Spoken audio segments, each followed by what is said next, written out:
Bismillahirrahmanirrahim. Assalamualaikum warahmatullahi wabarakatuh. Waalaikumsalam warahmatullahi warahmatullahi wabarakatuh. Alhamdulillahirrahmanirrahim. Wassalatu wassalamu ala asrofil anbiya'i wal mursalin wa ala alihi wa sahbihi ajmain. Asyhadu an la ilaha illallah wahdahu la syarika lahu wa asyhadu anna Muhammadan abduhu wa rasuluhu la nabiyya ba'dah. Teman-teman sekalian, alhamdulillah pada hari ini kita ketemu kembali di pertemuan pakar herbal yang pertemuan ke-8 untuk hari ini. Insya Allah kita akan mendengarkan sharing ilmu dari Dr. Ipak dengan tema herbal untuk penyakit liver dan empedu. Nah, ini menarik sekali karena banyak kasus saat ini yang dimana kita terapis masih kebingungan mengenai herbal yang cocok untuk penyakit empedu dan liver ini. Dan hepatitis yang banyaknya ya. Iya, betul. Dan perlu dipahami oleh teman-teman sekali bahwa untuk terapi sendiri sebenarnya ada 3 tahapan terapi yang perlu kita kuasai selaku seorang terapi, yaitu terapi yang sifatnya input, kemudian terapi yang sifatnya sistem, dan terapi yang sifatnya output. Nah, herbal di sini ini termasuk dalam bagian terapi yang sifatnya input. Maka kalau pernah kita dengarkan narasumber yang lalu-lalu dalam beberapa kesempatan juga Dr. Ine tercinta selaku moderator kita selalu menyampaikan bahwa keniscayaan kalau kita dalam membantu pengobatan pasien hanya mengandalkan satu sisi saja, misalkan hanya dari sisi sistemnya saja, tapi inputnya tidak diperhatikan juga, sehingga penyembuhan pasien atau klien kita akan berjalan kurang efektif. Nah, untuk itu hari ini kita akan mendengarkan paparan dari Dr. Ipak yang insya Allah sangat akan bermanfaat dan seperti biasa akan dimoderatori oleh Dr. Ine Martanti. Namun sebelumnya untuk kelancaran kegiatan kita, saya ingatkan sekali lagi untuk berkenan mematikan mic dan videonya selama kegiatan berlangsung sampai nanti diberikan kesempatan untuk mengajukan pertanyaan secara langsung. Baik, sebelum saya serahkan ke moderator, mari kita sama-sama membaca Bismillah. Bismillahirrahmanirrahim. Ya, baik. Untuk itu saya langsung serahkan ke Dr. Ine untuk memandu acara kita. Silakan Dr. Ine. Jazakallah khair, Mas Dwi. Alhamdulillah, terima kasih banyak atas kesempatan yang juga memberikan masukan-masukan ya. Tadi juga ada yang bertanya, Dokter Ipak, bagaimana kita kok di sini ada yang sinse, ada yang dokter, ada yang ini gimana nih pemahaman herbalnya ini? Kok mau yang diambil yang mana gitu kan? Kan kalau secara TCM ini kan kita mendiagnosanya itu kan berdasarkan nadi dan lidah. Sedangkan kok yang ngomong dokter-dokter dengan herbal yang mungkin yang harusnya nggak boleh, kenapa jadi boleh? Saya bilang pemahaman antara dokter herbal ya yang berbasis memang dia ada evidence base-nya dan berdasarkan jurnal-jurnal dan sudah dengan penelitian itu bisa dipahami untuk dijadikan pengobatan. Nah, sementara TCM adalah kedokteran tradisional timur yang juga bisa dijadikan wawasan gitu. Jadi kita sebenarnya bisa punya keilmuan yang banyak ya, Dok ya. Jadi kita bisa punya keilmuan TCM, maksud saya gitu, bisa punya keilmuan herbal medik. Jadi ilmu itu luas ya, ilmu Allah itu luas, dan yang sepatut disyukuri adalah kita punya ilmunya nih semuanya, kepengennya saya gitu. Jadi teman-teman bisa berwawasan luas bagaimana mengolah, memilah yang mana yang terbaik untuk pasien-pasien kita. Ya mudah-mudahan semakin banyak ilmu yang kita serap, kita semakin banyak pengen lagi belajar. Nah, kenapa saya juga mengadakan untuk herbalnya, untuk bekamnya gitu ya. Untuk semua yang sifatnya holistik, maksudnya itu supaya kita tuh berbekal ke pasien-pasien itu tuh mumpuni gitu loh. Mumpuni dari segala aspek hal yang berhubungan dengan sunah-sunah, yang berhubungan dengan kemaslahatan umat nih, kayak kalau bisa semuanya tuh tercakupi gitu. Ya, mudah-mudahan insya Allah kita semuanya menjadi orang-orang yang tholibil ilmi yang istiqomah ya. Kita mulai aja. Bismillahirrahmanirrahim. Assalamualaikum warahmatullahi wabarakatuh. Teman-teman semua, semoga sehat. Innalhamdalillah nahmaduhu wa nasta'inu wa nastaghfiruh wa na'udzubillahi min syururi anfusina wa min sayyiati a'malina. Mayahdillahu fala mudhillalah wa may yudhlil fala hadiyalah. Asyhadu alla ilaha illallah wahdahu la syarikalah wa asyhadu anna Muhammadan abduhu wa rasuluh amma ba'du.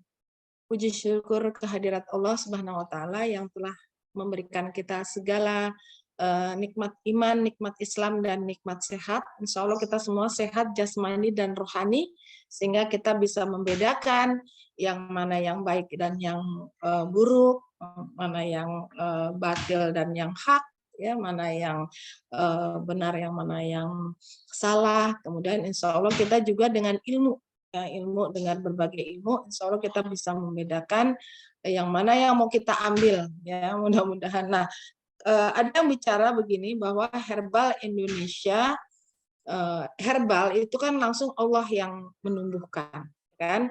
Jadi insya Allah itu yang paling cocok untuk tubuh kita. Itu karena ada unsur hara, sedangkan tubuh kita ini berasal dari tanah, jadi ada unsur haranya juga. Ya, insya Allah itu lebih cocok dan lebih mudah diserap tubuh kita. Sedangkan obat medis adalah obat kimia, ya kan, obat kimia. Sebisa-bisanya kita menghindari kalau nggak sangat terpaksa mungkin, ya. Jadi kita sebaiknya menghindari.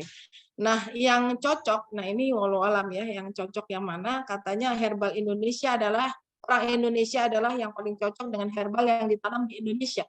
Ya, herbal Cina adalah, orang Cina lebih cocok dengan herbal yang ditanam di Cina karena sesuai dengan unsur hara masing-masing. Nah, ini walau alam nih, nanti mungkin Dokter Ipa bisa menjelaskan apa benar apa enggak begitu, Dok, ya. Oke. Tak lupa juga kita salawat dan salam kita haturkan kepada junjungan Nabi kita Muhammad Sallallahu Alaihi Wasallam. Mudah-mudahan kita semua rajin menjalankan sunnahnya dan selalu menjalankan sunnahnya sehingga kita mendapatkan syafaat di akhirat kelak. Alhamdulillahirabbil alamin, pagi ini kita kedatangan Dokter Ipa yang luar biasa, ya, secara segi kesolehannya, ya. Insya Allah segala segi ilmunya yang bisa kita jadikan contoh, dan herbal-herbalnya yang berdasarkan evidence based dan herbal-herbal yang sudah banyak diteliti mungkin bisa dijadikan referensi sama teman-teman semua di sini. Tafadholi Dokter Ipak, silakan. Bismillahirrahmanirrahim. Assalamualaikum warahmatullahi wabarakatuh. Alhamdulillahirabbil alamin. Shalatu wassalamu ala asyrafil anbiya'i wal mursalin sayyidina Muhammadin wa ala alihi washabihi ajmain. Allahumma shalli ala Muhammad wa ala ali Muhammad. Rabbi shrah li sadri wa yassir li amri wahlul 'uqdatam min lisani yafqahu qawli. Bismillahirrahmanirrahim. Saya sebelum ke materi, saya mungkin sedikit sharing untuk teman-teman semua. Sesuai dengan pembahasan kita hari ini tentang penyakit hepatitis, penyakit hati, ya, bukan hepatitis hati. Kebetulan saya juga pernah menderita hepatitis. Saya hepatitis itu tertular dari bapak yang dulu kena sirosis hepatis. Jadi bapak saya dulu tahun berapa ya, kurang lebih tahun 94 lah gitu ya. Beliau terkena sirosis hepatis, dan karena memang saya sangat dekat sekali sama bapak gitu kan. Jadi kok bapak tuh dari saya sudah punya anak 2 juga masih dicium-cium, masih dipangku-pangku sama bapak gitu. Jadi kondisi bapak mas sakit pun saya di tempat tidur, di kamar di rumah sakit ya masih tidur bareng beliau gitu. Saya nggak peduli lah itu sakitnya menular atau enggak. Pokoknya saya mau nempel itu sama bapak gitu kan. Alhasil begitu bapak saya meninggal, saya kena gitu kan. Tapi saya mengambil ibroh dari penyakit yang bapak saya alami gitu kan. Selama beliau sakit, dirawat di rumah sakit seperti apa gitu kan. Saya kalau berpikir itu saya sedih gitu kan. Karena bapak saya sakit terus di rumah sakit, Masya Allah, karena saya memang juga belum pernah belajar herbal dulu ya. Di rumah sakit itu dikasihnya sirup. Karena emang sakit gula itu kan memang sakit lever, karena levernya lemah, dia membutuhkan gula, tapi salahnya di sini adalah gulanya dikasihnya sirup. Jadi di rumah sakit tuh saya tahu, setiap hari dikasih sirup itu 2-3 kali sehari sirup.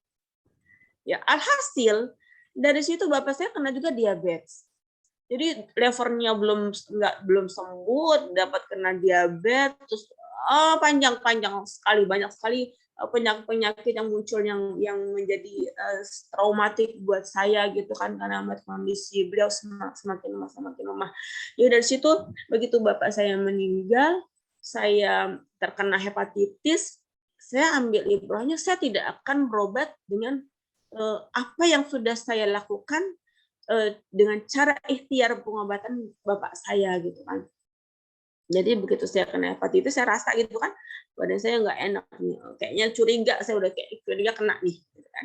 Gitu saya cek lab semuanya ternyata betul, saya positif kena hepatitis B.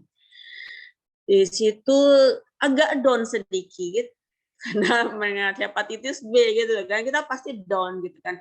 Tapi alhamdulillah saya orangnya bukan tipe yang suka terpuruk gitu kan. Saya mencoba cari cara bagaimana supaya bisa sembuh dengan belajar herbal dari baca-baca aja gitu kan. Terus ikhtiar juga pengobatan herbal apa aja sih untuk hepatitis gitu kan. Saya berobat itu dari awal sakit sampai akhirnya Masya Allah kasih kesembuhan itu 3 bulan itu dengan herbal semua. Jadi saya dengan herbal yang paling banyak itu memang waktu itu rempah-rempah daun-daunan ya. Terus kemudian temulawak, protein. Ya protein itu dari susu dan telur, itu setiap hari saya minum susu dan makan telur putih, telur setiap hari. Terus temulawak 3 kali sehari itu sebulan saya lakukan dengan bed rest ya, tapi bed rest dan jiwanya harus tenang. Hatinya harus tenang, harus merasakan bahwa insya Allah kalau memang sembuh ya sembuh gitu kan. Tapi Masya Allah dengan kita istirahat, dengan herbal, sebulan kita cek lab, alhamdulillah sudah mulai ada penurunan titarnya.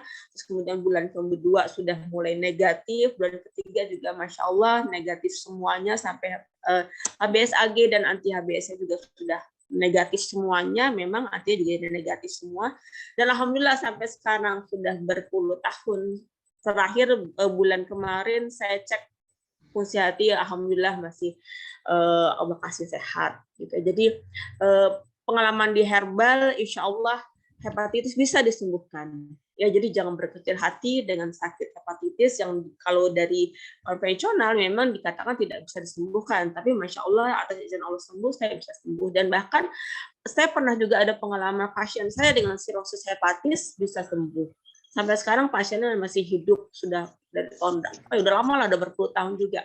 Pasien sirosis saya bisa sembuh. Jadi insya Allah untuk yang memang ada gangguan penyakit hati, jangan berkecil hati. Insya Allah kesembuhan itu jangan Allah. Ya yang penting ikhtiarnya dengan cara yang halal dan thayyib. Kuncinya itu. Kalau saya berprinsip seperti itu. Sakit, penyakit itu datang dari Allah. Dan kesembuhan itu dari Allah. Setiap penyakit ada obatnya. Tapi berobatlah dengan cara yang halal dan thayyib, itu kunci. Kalau saya itu kuncinya itu. Berobatlah dengan cara yang halal dan thayyib. Jadi begitu kita yakin seperti itu, kesembuhan di tangan Allah, kita mencari dari Allah untuk sembuh. Kalau misalnya kita menggunakan cara yang Allah tidak redho, ya saya yakin sih kesembuhan itu akan menjadi agak sulit untuk kita gitu. Ya, makanya suka muncul penyakit sembuh tapi muncul komplikasi lain. Nah, mungkin kalau saya bilang mungkin karena kita masih menggunakan cara-cara yang tidak Allah ridhoi. Ya, oke, itu sedikit sharing sih. Ya. Masya Allah ya dok. Jadi berarti hepatitis B itu sebenarnya bisa hilang ya dok ya dari tubuh ya. Kan katanya dia tidur tuh ya, dorman di tubuh kita. Tapi mudah-mudahan insya Allah tuh herbal bisa diusir. Kan Allah yang nyembuhin dok. Iya betul. Ya. Oke. Kita masuk materi ya. Sudah keluar dok materinya? Sudah keluar, iya. Jadi bismillah, kita masuk tentang penyakit pada lever. Nah, di sini penyakit sebelum kita memasuki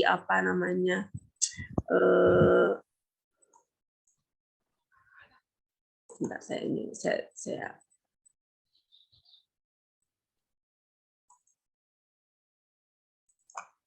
besar ya.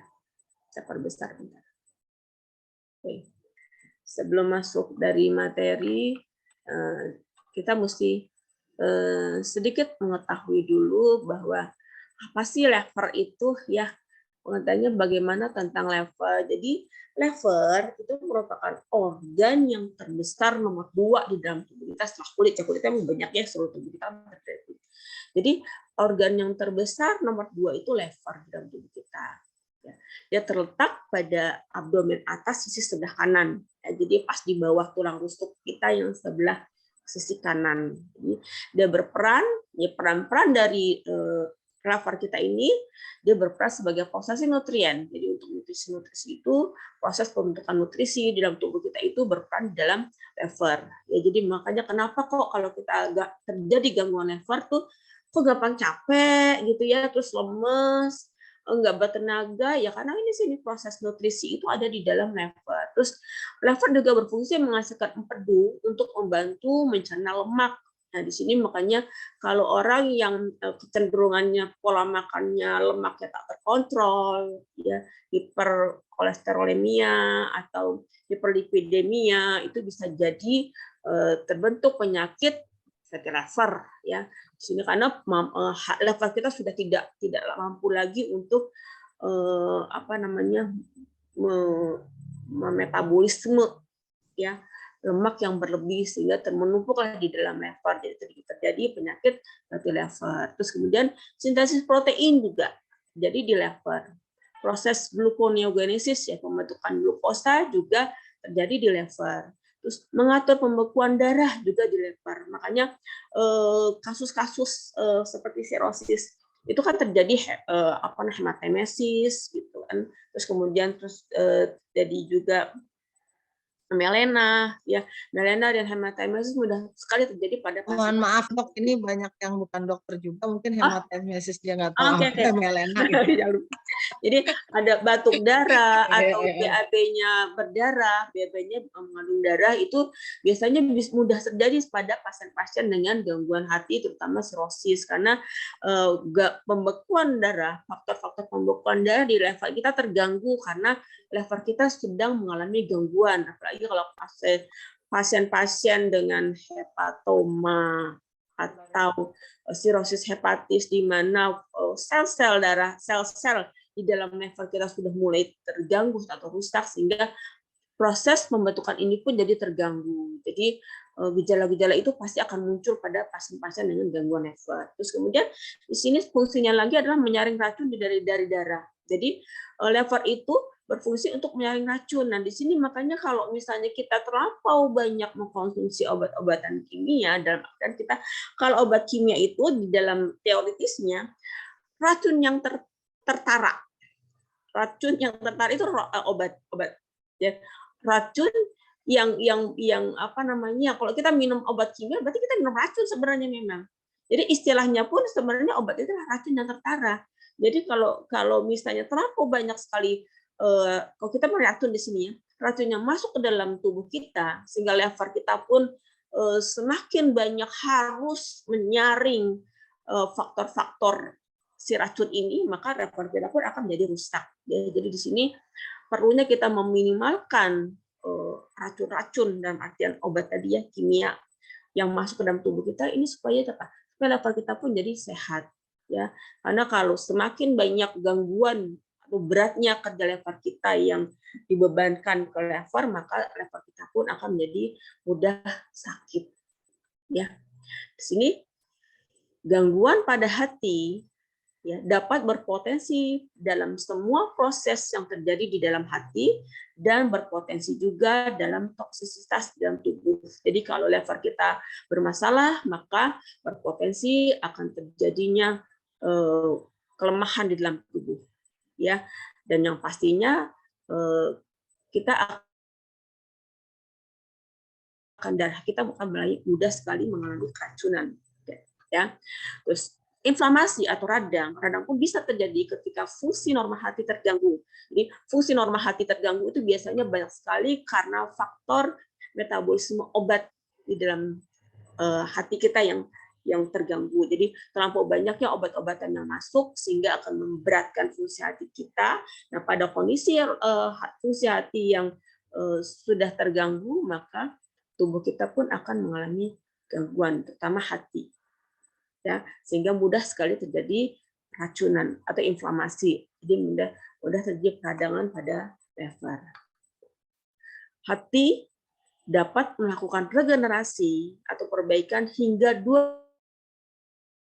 Kalau misalnya jaringan lever kita rusak, itu bisa sekali tubuh tuh melakukan regenerasi. Jadi bukannya berarti kalau hati sudah rusak tidak bisa diperbaiki. Insya Allah hati kita mampu mengalami regenerasi karena memang setiap tubuh kita difasilitasi Allah dengan kemampuan untuk regenerasi sel, revitalisasi sel. Nah itu Masya Allah sempurnanya ciptaan Allah sehingga Allah mampu menciptakan sesuatu yang rusak bisa menjadi normal kembali, diperbaiki kembali secara alami.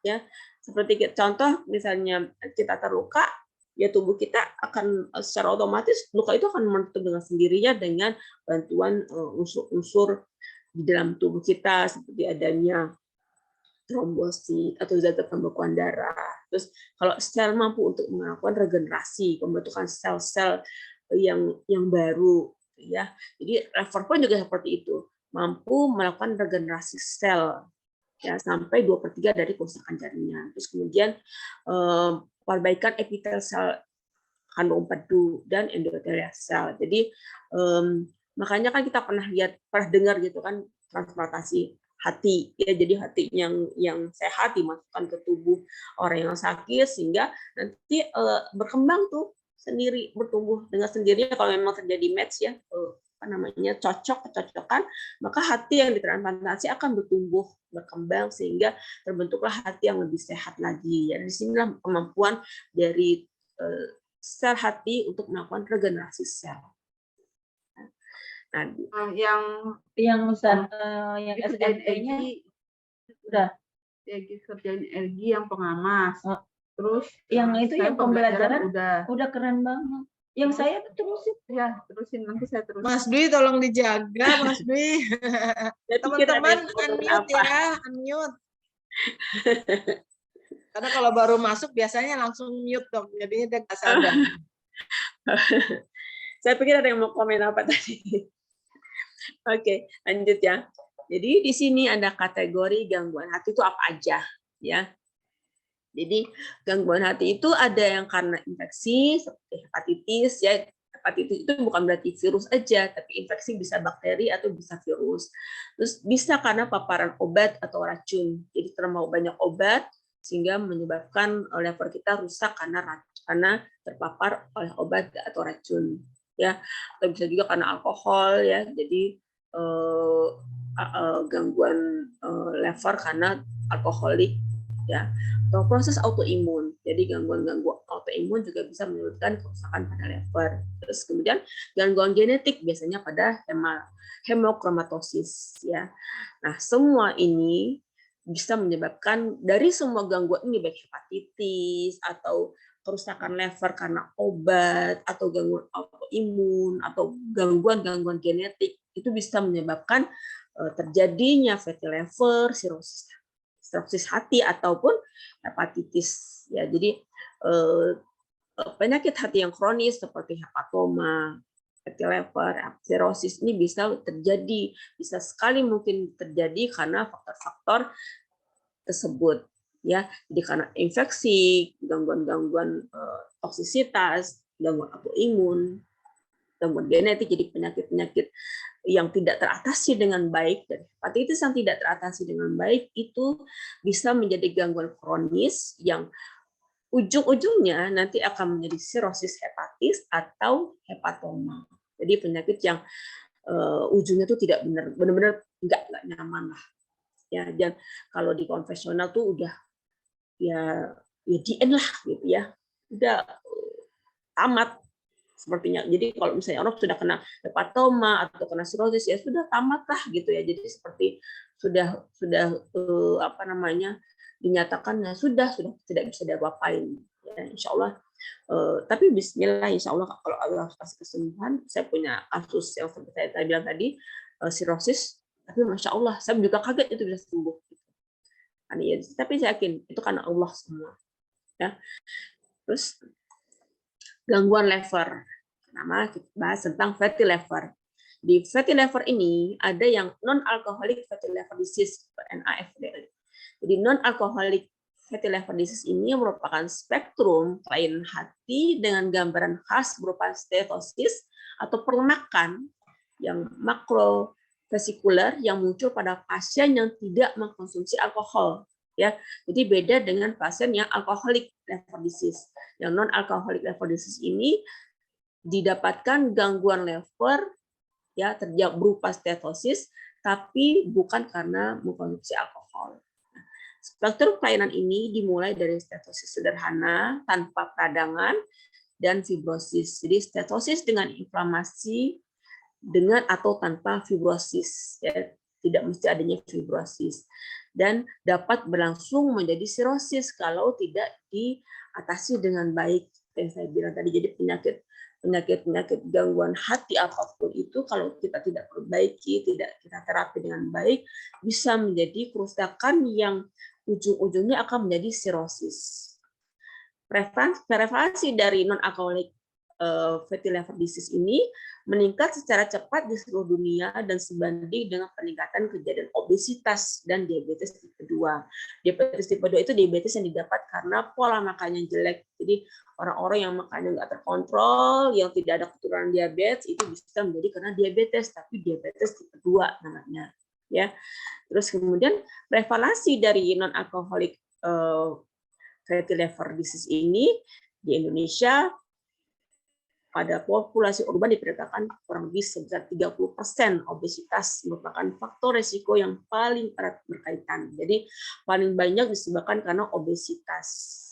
Ya, 30% kurang lebih penyebabnya adalah obesitas. Jadi di sini memang pola makan yang harus kita perhatikan, ya.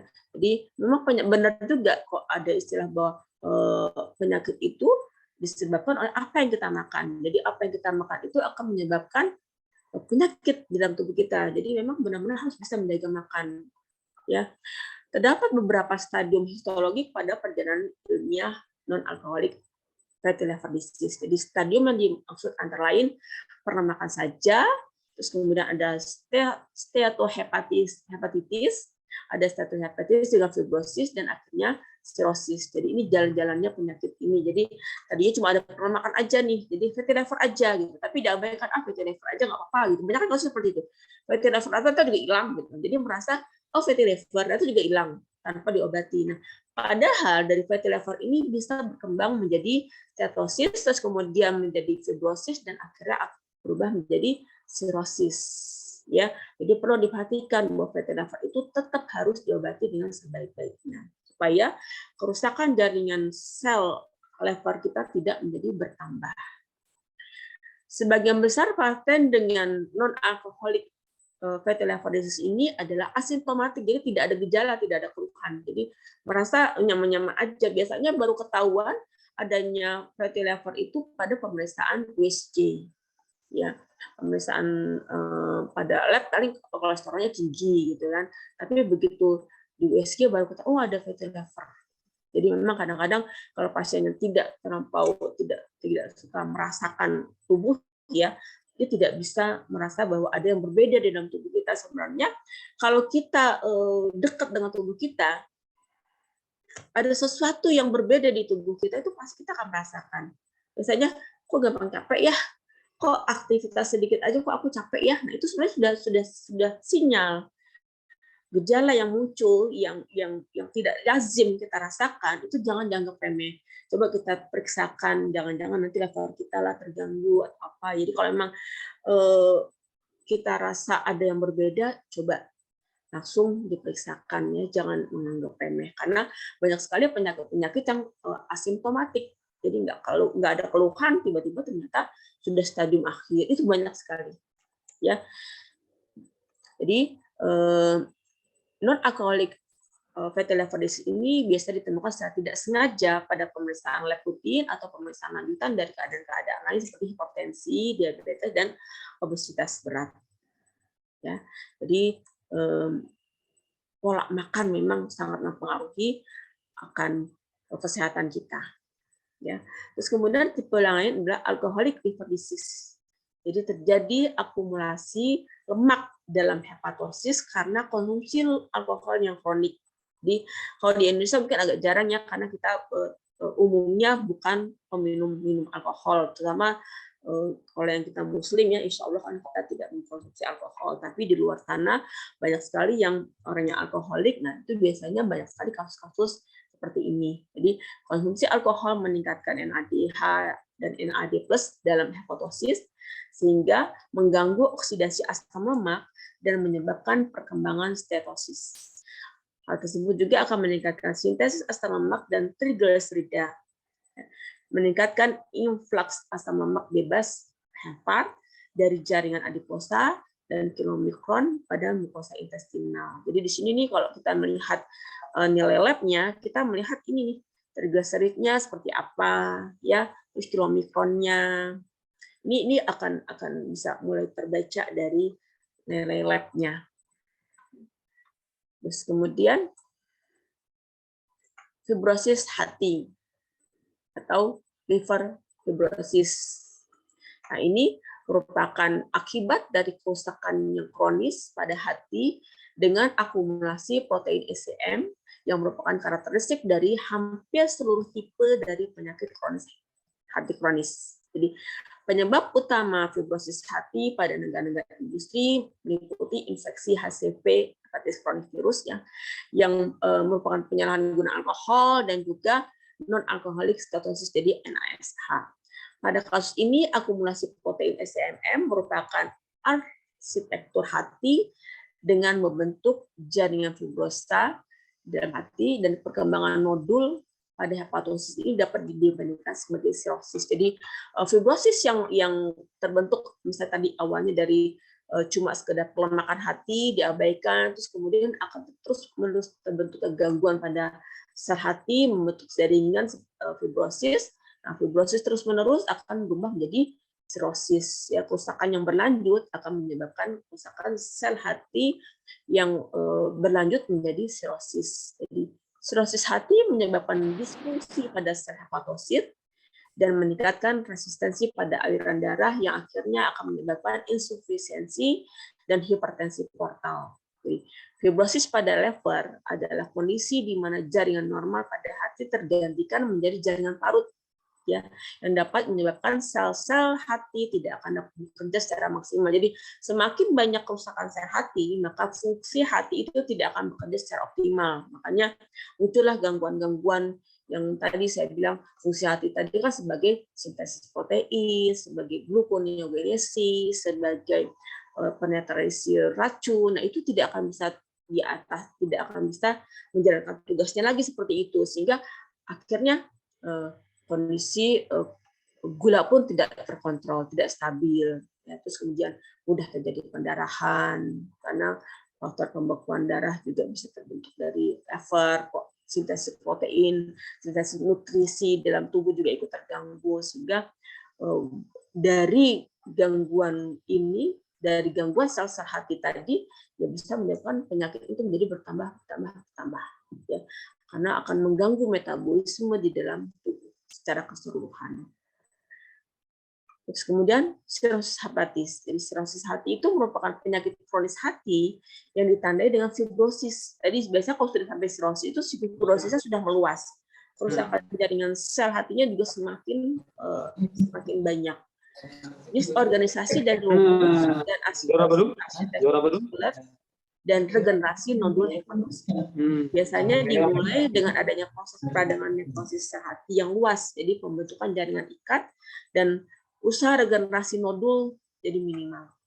Nah, distorsi arsitektur hati akan menimbulkan perubahan sirkulasi mikro dan makro menjadi tidak teratur akibat penambahan jaringan ikat dan nodul tersebut. Penyakit ini merupakan stadium akhir dari penyakit hati kronis. Ya, jadi penyakit gangguan pada hati ini stadium akhirnya akan menjadi sirosis, ya, atau juga hepatoma.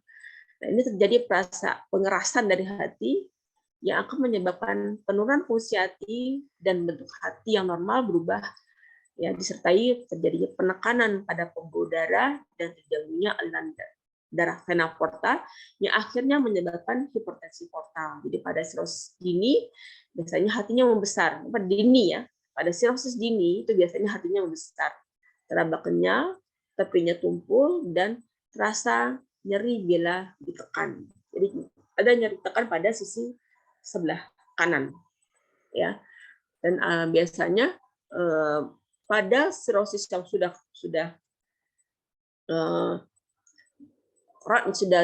akhir lah ya, itu mulai terjadi banyaknya jaringan sel yang mulai mengecil, mengeras, jadi mengecil sehingga hatinya jadi terlihat lebih kecil justru.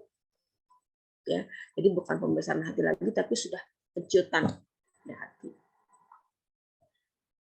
Terus kemudian liver failure atau gagal hati adalah penyakit hati yang mengancam jiwa seseorang yang paling sering terjadi pada pasien yang tidak mempunyai riwayat hati sebelumnya.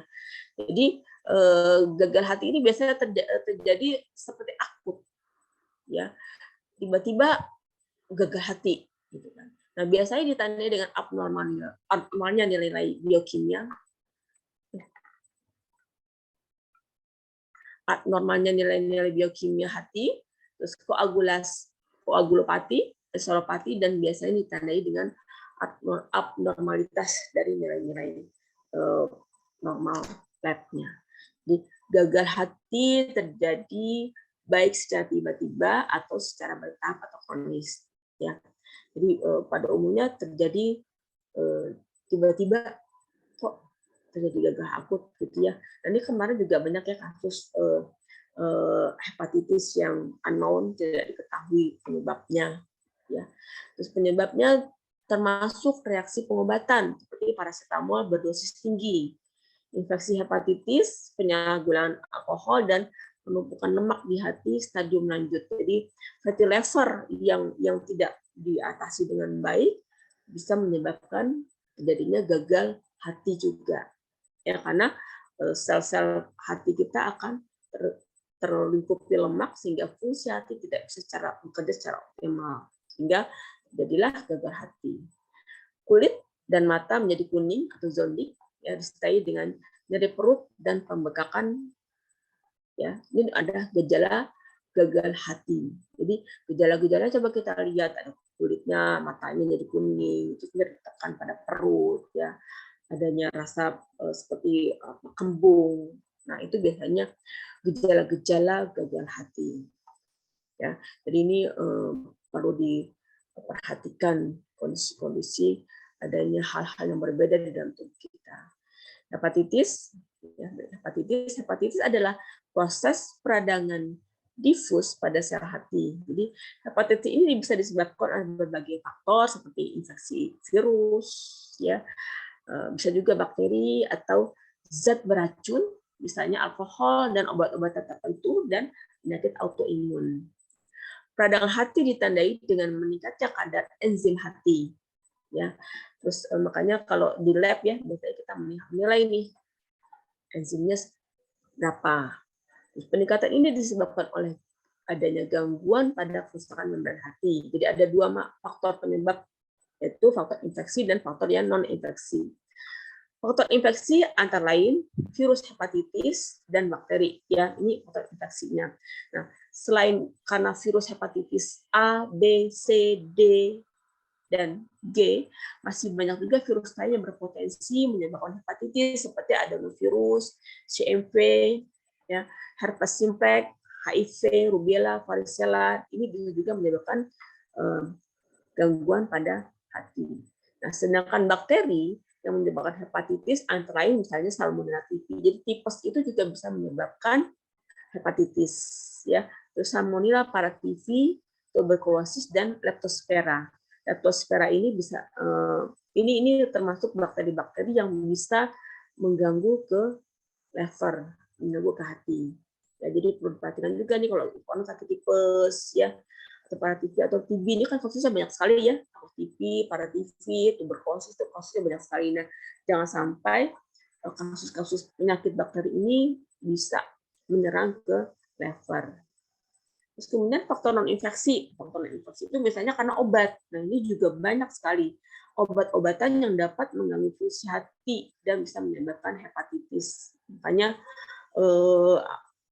kalau saya memang sangat meminimalkan penggunaan obat-obatan kimia, karena memang ya satu sisi ya saya tidak mau terkena side effect dari obat tersebut, dan memang satu sisi lagi saya tidak mau membuat beban yang berat pada hati, pada lever kita. Terutama itu saya buat anak-anak ya, anak saya jangan sampai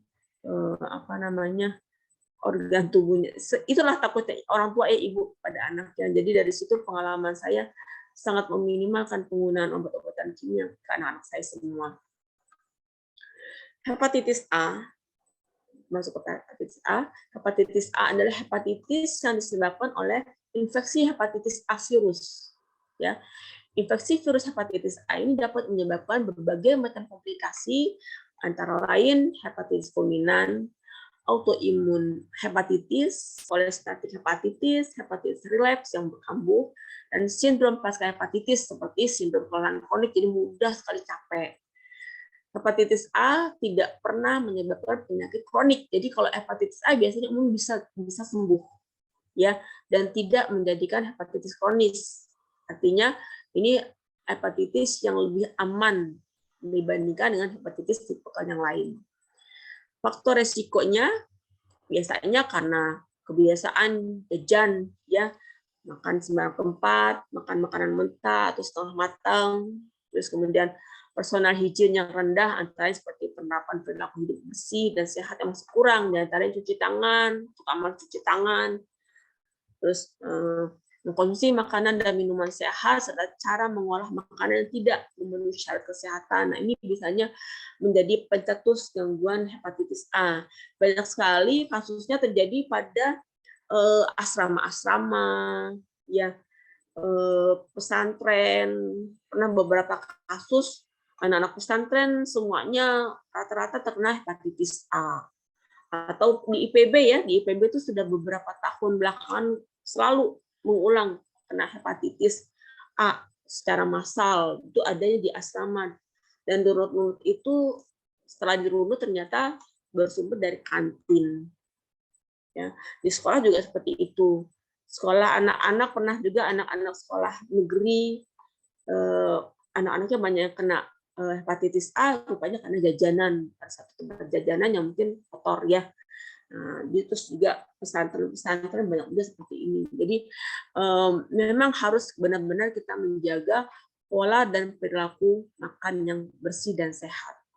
Ya, kelompok risiko yang mudah tertular biasanya yang tinggal di daerah dengan kondisi lingkungan yang buruk, ya, penyediaan air minum dan air bersihnya, pembuangan air limbah, pengolahan sampah, pembuangan tinja yang tidak memenuhi syarat. Terus tempatnya saya bilangnya tempat penitipan anak atau asrama, dan penyaji makanan. Jadi di sini orang yang masak, ya, yang masak makanan atau yang penyaji makanan. Ini yang menjadi sumber penularannya. Terus hepatitis B. Hepatitis B ini merupakan infeksi yang lebih serius, ya, hepatitis hati yang serius yang disebabkan oleh virus hepatitis B. Nah, virus ini dapat ditularkan lewat kontak dengan darah, air mani, cairan tubuh, ya, yang terkontaminasi virus, seperti air liur, gitu. Misalnya kita makan dari piring atau sendok yang bersamaan atau gelas yang bersamaan, ya, di mana air liurnya masih menempel di sendok ataupun di gelas. Nah, itu mudah sekali bisa menjadi sumber penularan hepatitis B. Terus penularan jenis hepatitis virus ini bisa terjadi melalui beberapa hal seperti transfusi darah, ya, transfusi darah yang terkontaminasi hepatitis B, penggunaan jarum suntik yang terpapar virus hepatitis B.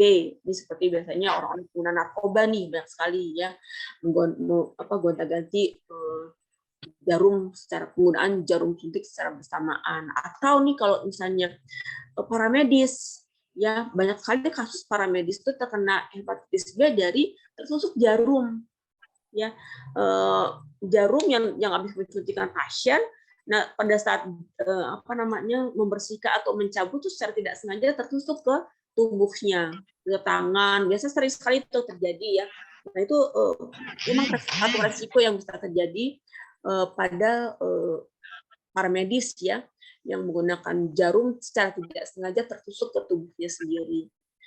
Terus kemudian berbagi suntik narkoba yang tadi sudah bilang, terus ditularkan dari ibu yang terinfeksi kepada bayi saat melahirkan. Jadi ibu yang kena hepatitis B itu bisa menularkan hepatitisnya kepada bayi yang dilahirkan. Umumnya hepatitis ini dapat berlangsung selama 6 bulan atau hepatitis akut.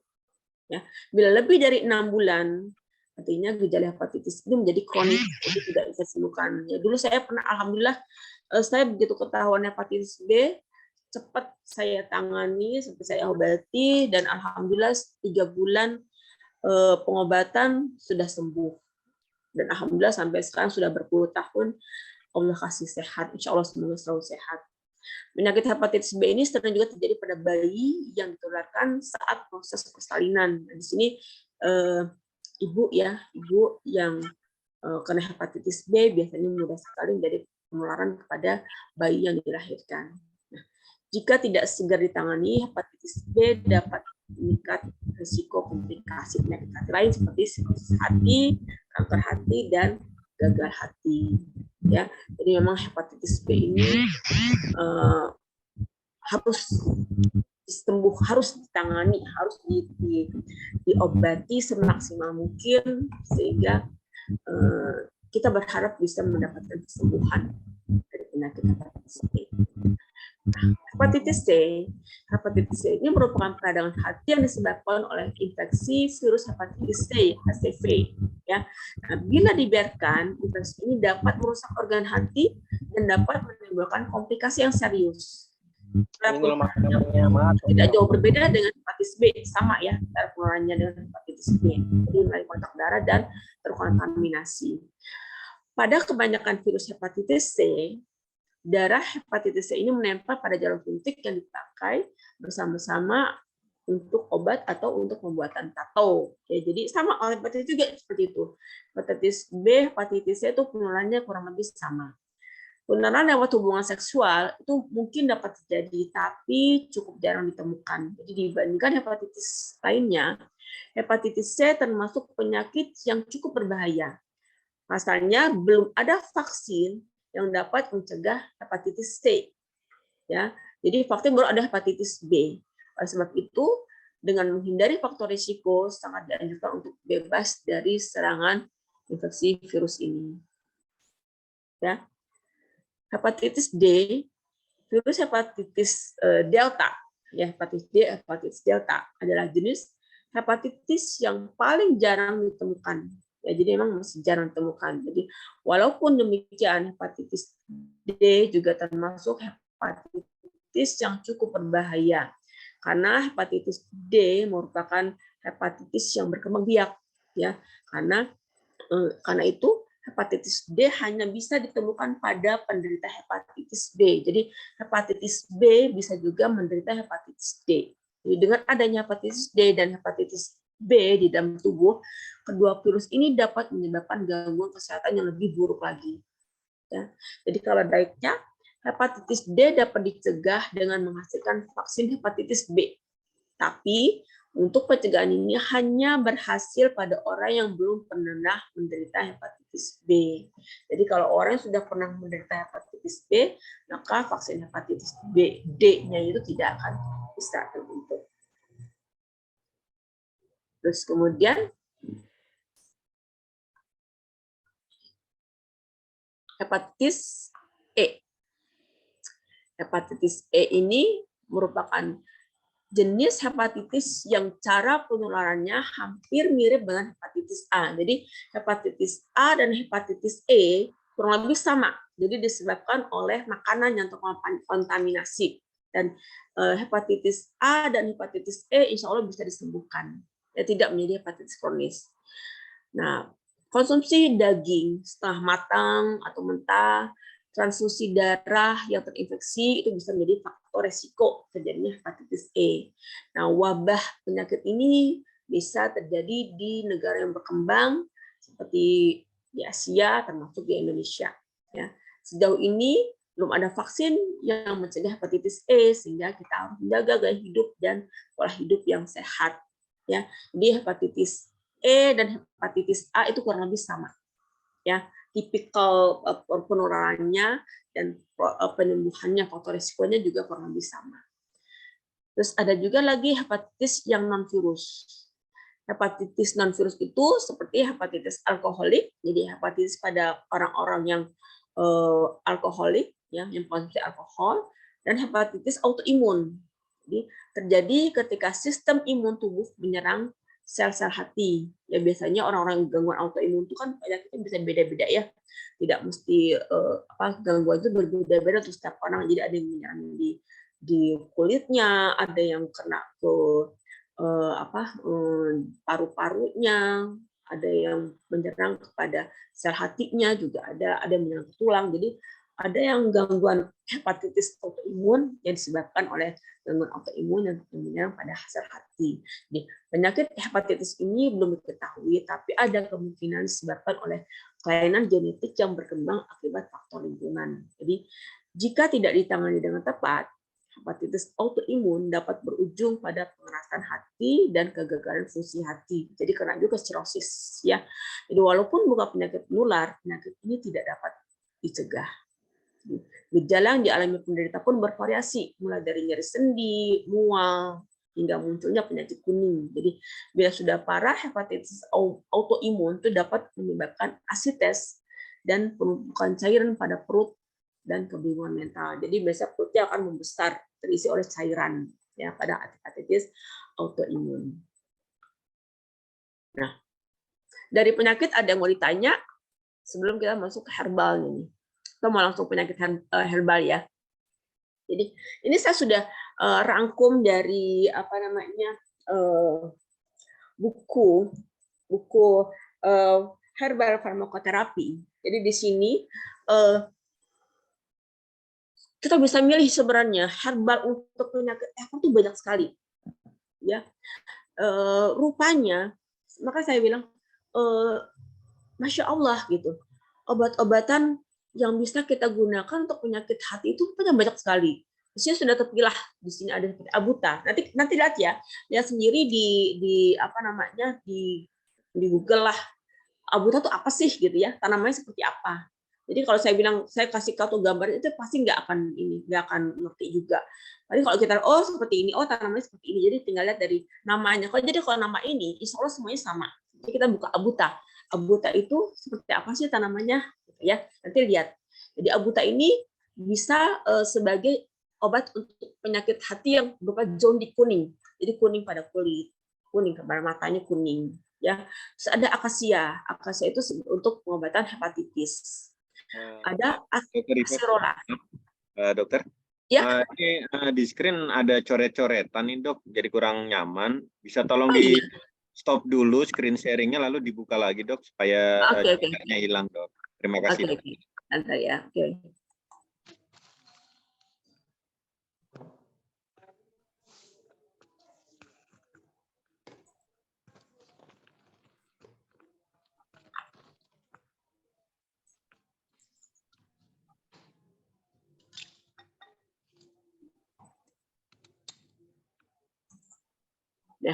Udah ya? Ya dok, terima kasih banyak dok. Sama-sama. Jadi ada akasia. Akasia ini untuk lebih kepada hepatitis. Ada acerola. Acerola ini untuk gangguan liver secara umum. Aconit untuk hepatitis. Ada agave. Agave ini untuk zondik untuk kuning. Agrimoni untuk zondik dan gangguan liver secara keseluruhan. Alfalfa. Alfalfa ini seperti ganggang ya. Alga, dia bentuk seperti alga. Ini untuk kuning. Jadi pilihannya banyak sekali. Terus ada alkana. Alkana itu untuk zondik juga, untuk kuning. Aloe untuk hepatitis. Aloe banyak ya. Aloe sih gampang didapat. Terus andrografis. Andrografis ini saya pernah juga ceritakan kalau sambiloto itu saya bilang tuh obat dewa. Banyak sekali manfaatnya dari sambiloto ini, andrografis. Jadi andrografis itu untuk sebagai hepatoprotektor. Jadi untuk obat kuning juga. Terus ada anato. Anato itu untuk hepatitis, untuk hepatoprotektor juga, sebagai zondik juga obat kuning, sebagai gangguan liver secara umum. Terus arnika. Arnika itu untuk hepatitis dan gangguan liver secara umum. Ada ashwagandha. Ashwagandha ini juga banyak sekali nih. sering sekali digunakan sebagai pengobatan. Ini untuk gangguan liver. Asparagus, nah kita biasa juga kan ada sop ya, kita bikin sop makanan. Padahal rupanya ternyata dia berfungsi sebagai hepatoprotektor juga untuk gangguan liver. Jadi tinggal pilih aja sih sebenarnya, pilih mau yang mana nih, obatnya banyak sekali yang bisa kita gunakan dan yang paling gampang aja lah yang kita dapat, yang sedekat-dekatnya pilih aja ya. Terus kemudian ada juga ini barberry ya, bukan blueberry ya, beda lagi. Barberry ini sebagai hepatoprotektor untuk keracunan hati ya, biasanya pada keracunan acetaminophen. Terus untuk zondik atau kuning juga sebagai untuk penyakit sirosis ya, hipertriaminemia ya, itu menggunakannya barberry. Jadi kenapa kok saya juga jadi berpikir gitu kan, kenapa kok selama ini kita merasa bahwa kalau sudah sirosis itu tidak bisa disembuhkan, kalau sudah hepatoma tidak bisa disembuhkan, karena kita tidak tahu obat yang di alam itu apa gitu. Ternyata setelah saya pelajari dari setelah belajar herbal ya, ternyata Masya Allah, ciptaan Allah itu sempurna sekali, luas sekali ciptaan Allah itu, banyak sekali macam-macam.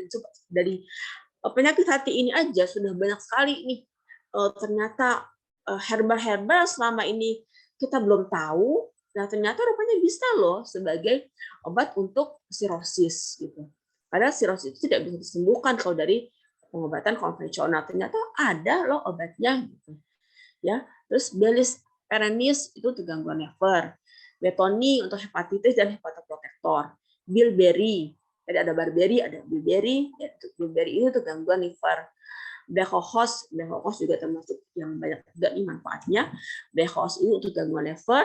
Blackcurrant itu untuk hepatitis dan gangguan liver. Blackhaw ini untuk zondik kuning. Terus ada juga Blessestital untuk gangguan liver dan kuning. Bloodroot itu untuk hepatoprotektor.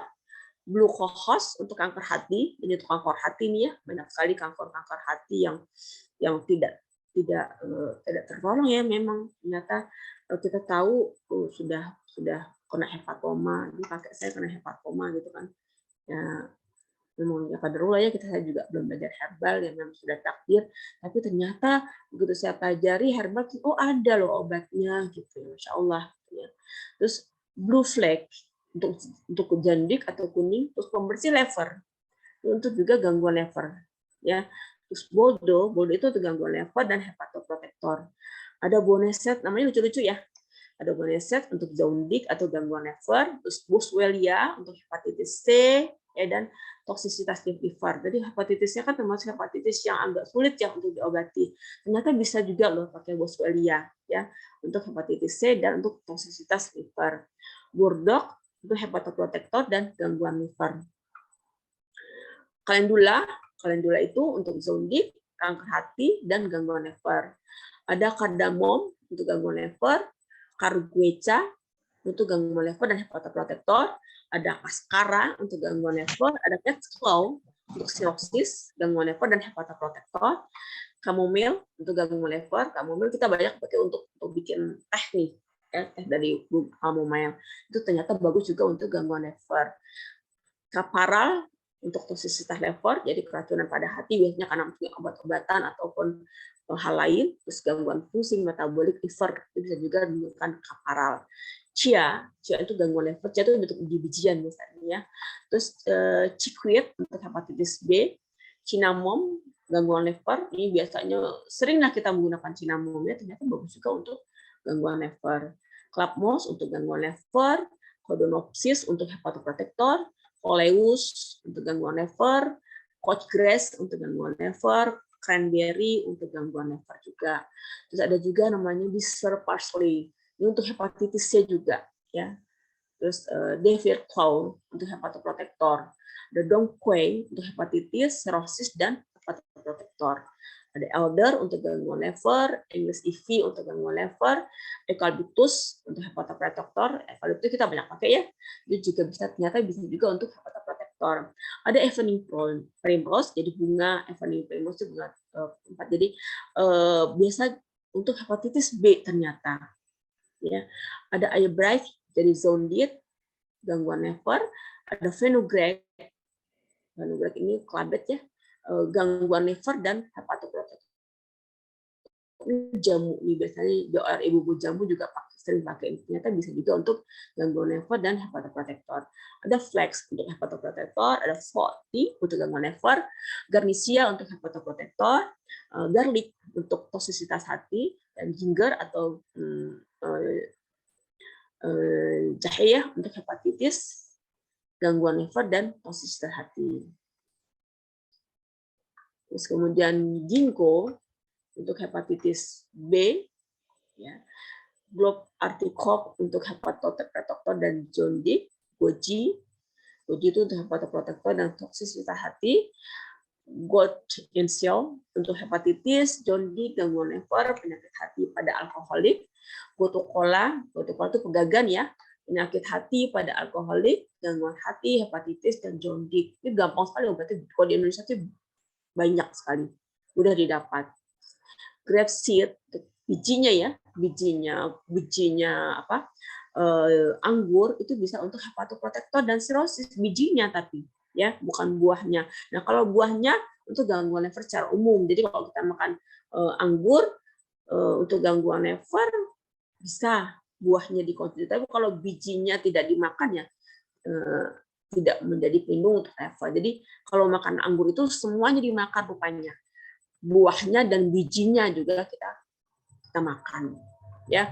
Terus ada gluthercladin untuk jaundice dan gangguan liver, ground EV untuk jaundice, gymnema untuk hepatoprotektor dan gangguan liver, hibiscus untuk gangguan liver dan hepatoprotektor, holy basil gangguan liver, horny goatweed untuk hepatitis dan hepatoprotektor, horse chestnut untuk sumbatan pada hati. Biasanya nih gangguan-gangguan batu empedu nih ya, untuk gangguan empedu yang sudah menyumbat. Jadi kalau misalnya kantong empedu kita sudah menyumbat ke liver, itu biasanya muncul jadi kuning karena bilirubinnya terganggu. Nah itu biasanya pasien menjadi kuning karena tersumbat hatinya. Nah itu bisa rupanya pakai horse chestnut ya. Kalau horse tail itu untuk hepatitis dan hepatoprotektor. Hyssop untuk gangguan liver. Ada lagi jaquirinity, itu untuk jaundice, Jawa wheat untuk jaundice, Jiagoulan untuk hepatoprotektor, Katuka untuk hepatitis, gangguan liver dan hepatoprotektor, Kela untuk gangguan liver, Kuzu untuk sirosis, Dasar celadin untuk hepatoprotektor, Lime untuk jaundice dan gangguan liver, Maca ya, Maca untuk hepatoprotektor, maca ya, maca. Jadi kita sering nih anak-anak zaman sekarang maca. Maitake mushroom untuk hepatitis, mangosteen untuk hepatoprotektor, ya. Manggis tuh kulitnya ya, bukan buahnya. Jadi kulit dari manggis ya. Terus morus nigra untuk gangguan liver, mugwort untuk hepatoprotektor dan gangguan liver, neem untuk hepatoprotektor, noni untuk jaundice kuning, nopal untuk hepatoprotektor, nux vomica untuk kanker hati, ya. Terus ada juga pennyroyal untuk gangguan liver, peppermint untuk gangguan liver, podophyllum untuk hepatitis jaundice dan gangguan liver, Psyllium untuk gangguan liver, Quassia untuk hepatoprotektor, Ritzius rice itu untuk Ritzius rice ini angkak ya. Ritzius rice ini untuk toksisitas hati, untuk gangguan liver. Jadi kita biasanya kenal dengan nama angkak. Rehmania itu hepatoprotektor, rhodiola untuk hepatoprotektor, rooibos untuk hepatoprotektor, rosehip untuk gangguan liver, rosemary untuk hepatoprotektor dan sirosis ya. Sage ya, bukan saga, beda. Sage itu untuk gangguan liver, sarsaparilla. Ya, ini biasanya suka bikin sirup nih, sarsaparilla. Untuk hepatitis B dan hepatoprotektor.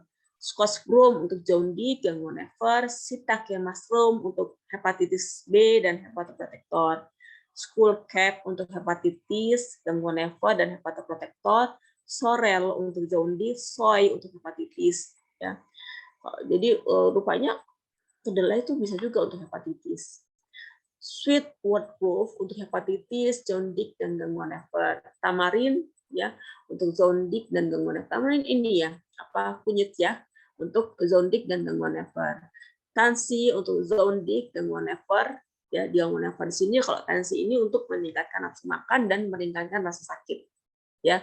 T untuk kanker hati, teh yang untuk kanker hati, tribulus untuk hepatitis, valerian untuk gangguan nefar, verbena untuk fungsi metabolik hati, white hornblende untuk zondik dan gangguan nefar, white water lily untuk hepatoprotektor, yellow dog untuk hepatitis, dan U untuk gangguan nefar. Ya, jadi di sini banyak sekali rupanya varian-varian herbal yang bisa kita gunakan sebagai pengobatan gangguan nefar. Jadi tinggal kita pilih aja tuh, banyak sekali. Jadi dari satu macam penyakit aja obatnya bisa banyak macam kita pilih. Jadi itu yang saya bilang, jangan berputus asa dari pertolongan Allah gitu. Jadi rupanya penyakit itu obatnya ada semua, Allah ciptakan. Ini aja dari penyakit hati ini obatnya seabrek-abrek banyak banget gitu. Dan ini kadang kita juga nggak tahu nih yang mana di tanamannya gitu ya. Jadi kok saya sarankan buka nih, lihat. Ini alfalfa rupanya gampang kok kita tahu. Oh alfalfa, oh ini loh sering saya konsumsi gitu kan. Gotu kola gitu kan. Apa gotu kola? Oh pegagan. Oh ini gitu kan. Oh gampang gitu. Jadi tinggal kita cari obat itu yang sebaik-baiknya adalah yang paling dekat dengan kita. Jadi nggak perlu cari obat-obat yang kita nggak ada, kayak seperti misalnya yang sekarang ini nih, obat yang lagi booming tuh, yang dari Kalimantan tuh apa namanya? Akar bajakah. Bajakah gitu kan. Nah yang di sini juga ada kok yang gampang di Indonesia, di dekat kita di Jawa Barat gitu ya. Ada yang nggak usah pakai bajaka jauh-jauh nunggu diantar. Garam Himalaya ya dok, garam Iya. Himalaya juga enggak ya? Itulah makanya. Jadi carilah yang dekat kita. Kunyit ada toh, rupanya kunyit bisa gitu ya. Kunyit ada di kita juga gampang nyarinya. Kalau nanam di rumah pun juga di koran juga bisa gitu. Nah, istilahnya carilah yang terdekat dengan kita. Jadi nggak perlu nyari yang jauh-jauh, yang kita pun nggak tahu seperti apa. Dan memang benar sebaik-baiknya obat itu yang ada dengan kita. Tadi dokter Inin di awal bilang obat yang ada di Indonesia ya memang bagus untuk kita karena kita itu hidup makan minum dari tanah yang bersumber dari alam kita, alam Indonesia. Sumber unsur hara yang ada pada tanah di Indonesia itu berbeda dengan unsur hara yang ada di negara-negara lain, apalagi negara yang dengan iklim yang berbeda dengan kita. Mereka ada musim dingin, ada musim salju gitu. Nah kita nggak ada salju, ya pasti unsur hara tanahnya pasti berbeda dengan unsur hara yang ada di kita di iklim khatulistiwa seperti ini. Kita punya musim cuma musim panas, musim hujan, ya nggak ada musim salju, nggak ada musim dingin gitu. Ya pasti unsur tanahnya pun beda. Nah jangankan di luar negeri, di Indonesia pun di Jawa nih, Pulau Jawa dengan di Sumatera, tuh unsur tanahnya pasti beda dan unsur tanamannya juga hasilnya akan beda juga. Jadi unsur gizi, saya minum tadi.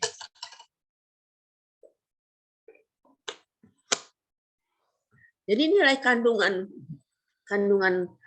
gizi, kandungan nutrisi yang ada di tanah, yang ada di tempat kita masing-masing. Ya, kunyit yang ditanam di Jawa sama kunyit yang ditanam di Sumatera juga pasti beda. Unsur-unsurnya, jadi bukan beda kandungannya.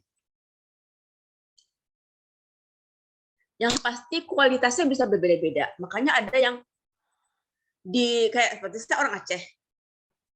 Di Aceh itu ganja lebih bagus ditanam daripada di Jawa gitu. Kan nggak nunggu juga di Jawa, bukan nunggu jelek kali kualitasnya. Jadi di Aceh tuh terutama lebih bagus lah untuk ganja gitu. Kopi juga. Kopi di Jawa juga masih banyak yang bagus. Tapi kopi di Aceh, terutama di daerah saya, di daerah Gayo, di daerah Takengon, itu kopinya bagus banget sampai diekspor ke luar negeri gitu kan, karena tanahnya sangat cocok untuk tanaman tersebut gitu.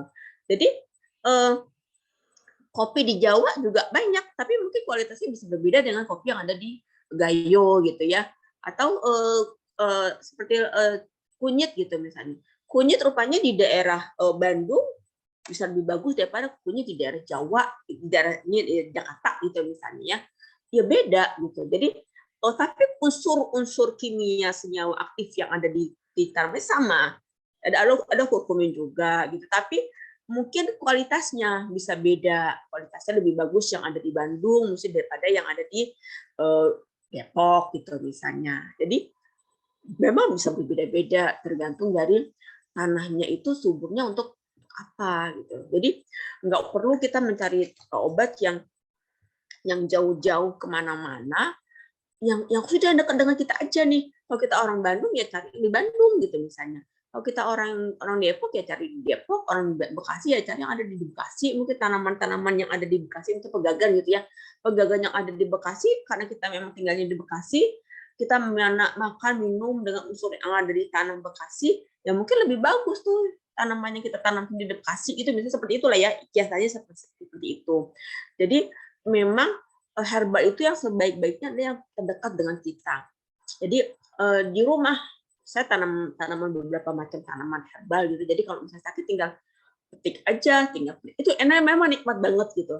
Saya tanam kembang telong gitu ya.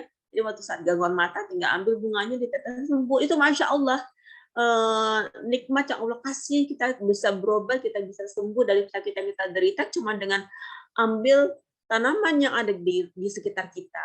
Jadi pernah juga ada tetangga gitu kan, Dok aku sakit ini loh, aku udah mau dioperasi, gimana ya Dok, aku nggak mau operasi, bisa nggak? Oh bisa cari, jadi dicari kan di got-got yang di halaman di sekitar kompleks saya ini kan ada tanaman, saya ambil itu suruhan daun air. Dia suruh cari, jadi dia ngutipin itu daun suruhan di pinggir got. Dan masya Allah bisa sembuh gitu. Jadi emang nggak usah cari-cari yang susah-susah gitu. Cari aja yang dekat-dekat kita. Jadi pilihannya kan banyak seperti ini ya. Ada aloe-nya kan bisa aloe dari mana nih? Udah kita ambil di dekat rumah ada aloe, ada di dekat rumah aja gitu. Ya kalau memang mau menggunakan pembuat sendiri gitu ya. Jadi bermacam-macam nih herbal, masya Allah gitu kan. Ini sampai berapa banyak itu kalau bisa cari, Allah banyak sekali gitu kan. Herbal yang Allah ciptakan untuk manusia, untuk kesembuhan manusia. Jadi ini masih belum seberapa dari yang kita ketahui gitu kan, masih banyak sekali ciptaan Allah tuh masya Allah luas sekali. Sampai di hutan pun kita juga nggak tahu kan, dan kan di hutan di laut juga banyak kan tanaman-tanaman yang tumbuh di laut, dan itu obat semuanya. Dan itulah makanya yang Allah bilang ilmu kita itu tidak ada seberapanya dengan ilmunya Allah. Bahkan air laut kita ambil di tetes itulah setetesnya air laut, itulah cuman ilmunya kita gitu loh, dari laut, seluas-luasnya laut. Jadi ilmu kita tuh nggak ada apa-apanya. Dari makanya saya semakin belajar, ya Allah ini dari buat gangguan lever aja obatnya sekian banyak, dan saya belum tahu semua gitu loh, obatnya tuh apa aja sih, seperti apa sih gitu kan. Paling yang saya tahu yang biasa saya temui sehari-hari aja gitu kan. Ternyata masya Allah ada juga untuk hepatitis C loh. Selama ini saya hepatitis C, aduh obatnya apa ya yang paling tepat gitu, masih mikir-mikir, rupanya ada untuk hepatitis C gitu. Masya Allah untuk kanker hati gitu kan, ternyata teh juga bisa untuk kanker hati. Ya selama ini kita nggak tahu obat untuk kanker hati kasih obatnya apa ya. Kalau di kimia konvensional kan biasanya cuma diradiasi gitu ya, tidak ada obatnya memang, jadi diradiasi, di kemoterapi gitu, seperti itu. Ternyata pakai teh gampang sekali tuh gitu ya, pakai teh aja gitu ya. Jadi itulah makanya perlu kita belajar untuk kita bisa tahu ternyata segitu luasnya ciptaan Allah gitu ya. Baik Dok, terima kasih banyak atas ininya dasarnya saya ambil ya. Ya, terima kasih banyak. Untuk tadi Dok, ini pertama kali yang saya mau tanyakan, moderator yang mau tanya. Untuk yang hepatitis yang sudah dokter lakukan sampai benar-benar sudah bersih, itu apa aja Dok kemarin? Mungkin teman-teman yang lain juga pengen tahu. Sambiloto iya, karena dia memang sebagai hepatoprotektor. Ya, kunyit. Sambiloto, kunyit, terus temulawak juga sama. Tapi temulawak itu harus hati-hati. Karena kalau penggunaan temulawak itu tidak boleh yang basah. Yang basah artinya yang segar ya. Kalau kunyit segar bisa, tapi kalau temulawak yang basah, temulawak itu mengandung getah. Jadi kalau kita potong itu getahnya memang tajam. Beda dengan kunyit ya. Kunyit itu getahnya kalau ada getahnya putih tebal itu biasanya lebih toksik. Ya, jadi tidak bisa menggunakan kadang awam kan suka salah ya. Ini temulawak diparut basah-basah gitu kan. Itu bikin kelekatan si getahnya di lever. Jadi malah Sama kunyit juga begitu ya? kunyit masih boleh. Kunyit kan tidak getahnya itu tidak yang putih seperti temulawak. Ya, jadi kalau kunyit mau basah masih boleh, masih aman. Tapi kalau temulawak, kalau bisa jangan, ya. Jadi mesti yang sudah kering, jadi sudah dirajang. Kalau mendingan kapsul kali ya? Kalau untuk aman ya namanya kapsul. Saya biasanya tuh kalau yang kapsul itu buka kapsulnya, jadi kunyit dibuka kapsulnya, temulawak dibuka kapsulnya, nanti campurkan air, kasih madu, ya. Terus itu diminum rutin 3 kali sehari. Terus sambiloto. Jadi cuma sambiloto, kunyit, sama temulawak aja? Kunyit, temulawak, madu, terus protein. Itu proteinnya putih telur lebih baik. Protein putih telur yang lebih mudah, ikan ya, ikan yang segar, ikan laut ya, biasanya kalau saya lebih ikan laut, ikan tawar. Karena menghindari ikan tersebut diberikan makanan yang makanan yang buatan manusia ya, biasanya pakai pelet atau apa segala ya, itu kan biasanya ada campuran yang kalau putih telur ya. Berapa banyaknya, Dok? Sehari 3 kali 3 butir. 3 kali 1. Bukan putih telurnya aja semua. Tapi kuningnya juga. Oh ya. Jadi kalau telur itu, jadi ibaratnya telur semua keseluruhan. Telur. Jadi telur itu kalau misalnya kita konsumsi kuningnya aja, itu memang jadi kolesterol tinggi. Ya. Jadi kalau putih dengan kuningnya digabungkan, memang seimbang. Dan itu yang aman, seimbang ya. Jadi seimbang. Ya. Kirain cuma putihnya aja karena semua albumin. Ya. Untuk sambiloto sama ya, Dok? 3 kali 2. Sambiloto 3 kali 2 kapsul, terus minum madu setiap hari, ya. Kunyit 3 kali 2. Kalau temulawak? Temulawak sama. 3 kali 2 juga. Yang mau ditanyakan? Jadi pertama refleksi sebelum selesai ya. Dokter Hendra tolong di-unmute. Jadi semua itu dikonsumsi rutin, terus jangan lupa bed rest-nya harus, Dok Ina. Ya, harus bed rest, benar-benar bed rest. Jadi benar-benar jangan ada aktivitas yang kita lakukan, benar-benar istirahat total. Jadi pengalaman saya dulu benar-benar sebulan tuh saya benar-benar tidur. Jadi benar-benar bed rest. Ya, terus kemudian selama obat ini selama 3 bulan. Pokoknya setiap bulan cek lab. Setiap bulan harus cek lab. Setiap bulan cek lab. Ya, untuk evaluasi. Nah, kalau misalnya sudah ada perbaikan, nah barulah mulai bisa. Terus makannya dijaga ya, nggak boleh yang memberatkan fungsi hati. Jadi seperti tadi kita tahu dari itu tempat sintesis nutrisi di dalam tubuh. Jadi memang harus benar-benar kita maksimalkan lever kita tuh jangan kerja berat, ya, jangan kerja berat. Jadi kan dia sebagai tempat gluconeogenesis, jadi menghasilkan gula. Nah, bagaimana supaya si lever kita itu tidak membentuk gula banyak? Ya udah minum manis. Nah, minum manisnya itu jangan dengan minum sirup atau makan gula-gula, tapi minum madu. Dengan kita mengkonsumsi madu, jadi kita membantu tuh meringankan kerjanya si lever dalam proses gluconeogenesis tadi. Jadi kita minum madu rutin setiap hari, bisa lebih banyak. Ya, meringankan kerja lever kita. Terus kemudian hindari mengkonsumsi yang berlemak-lemak, ya, gorengan-gorengan, santan, ya makanan-makanan yang kayak gitulah, ya, itu kita minimalkan. Jadi bagaimana supaya lever kita benar-benar istirahat dari fungsinya yang berat. Dokter mungkin ada pengalaman untuk ini, Dok? Untuk kanker hati mungkin ada. Kalau kanker hati pengalaman pengobatan tapi belum berhasil. Belum berhasil ya. Karena kebanyakan pasien datang sudah yang stadium akhir. Kalau untuk yang tadi sirosis? Sirosis Masya Allah saya juga nggak percaya kok bisa sembuh. Luar biasa ya. Sampai Masya Allah, pasiennya alhamdulillah sampai sekarang masih sehat. Nah, itu apa, Dok, kuncinya? Jadi itu pakai kunyit, temulawak, sambiloto, foto, terus kemudian meniran saya kasih juga. Jadi memang Berarti meniran itu aman untuk liver ya? aman. Terus pegagan. Karena di sini kan prinsipnya kalau sirosis itu sudah banyak kerusakan sel hati. Jadi kita memfokuskan ke regenerasi selnya. Bagaimana supaya fungsi sel hatinya bisa bagus lagi, terus terjadi regenerasi sel yang lebih Itu baik di lagi. pegagannya itu ya? Pegagan. Nah, jadi pegagan sama itu loh, Dok, protein. Protein. Dengan mengkonsumsi protein itu kan untuk membentuk tubuh ya fungsinya. Jadi membangun tubuh dengan mengkonsumsi protein, maka proses regenerasi sel juga akan lebih mudah. Jadi konsumsi protein yang cukup, terus kemudian pegagan untuk membantu perbaikan sel hatinya rusak, madu, terus obat-obat yang tadi, insya Allah itu saya juga, masya Allah lah, ya Allah, saya Luar biasa ya. enggak. Ada berapa lama dong itu dia untuk Nggak terlalu sirosisnya? lama itu, Dok Ina. Ada 3 bulan udah sehat. 3 sampai 6 bulan lah kalau nggak salah waktu itu. 3 sampai 6 bulan ya. Itu masya Allah, Luar biasa. saya juga sampai Ya Allah ya.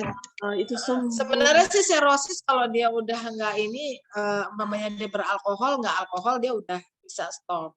Cuman kan untuk regenerasi selnya ini yang kita. Iya, regenerasi selnya. Ya. Nah, ini ibu-ibu loh. Ibu-ibu Ya, rumah tangga yang tidak merokok, tidak alkohol gitu kan. Tapi masya Allah, banyak itulah semua itu Allah yang kuncinya Ya. di Allah. Ada lagi pertanyaan dari Dokter Drianti, bagaimana dengan fatty liver dok obatnya?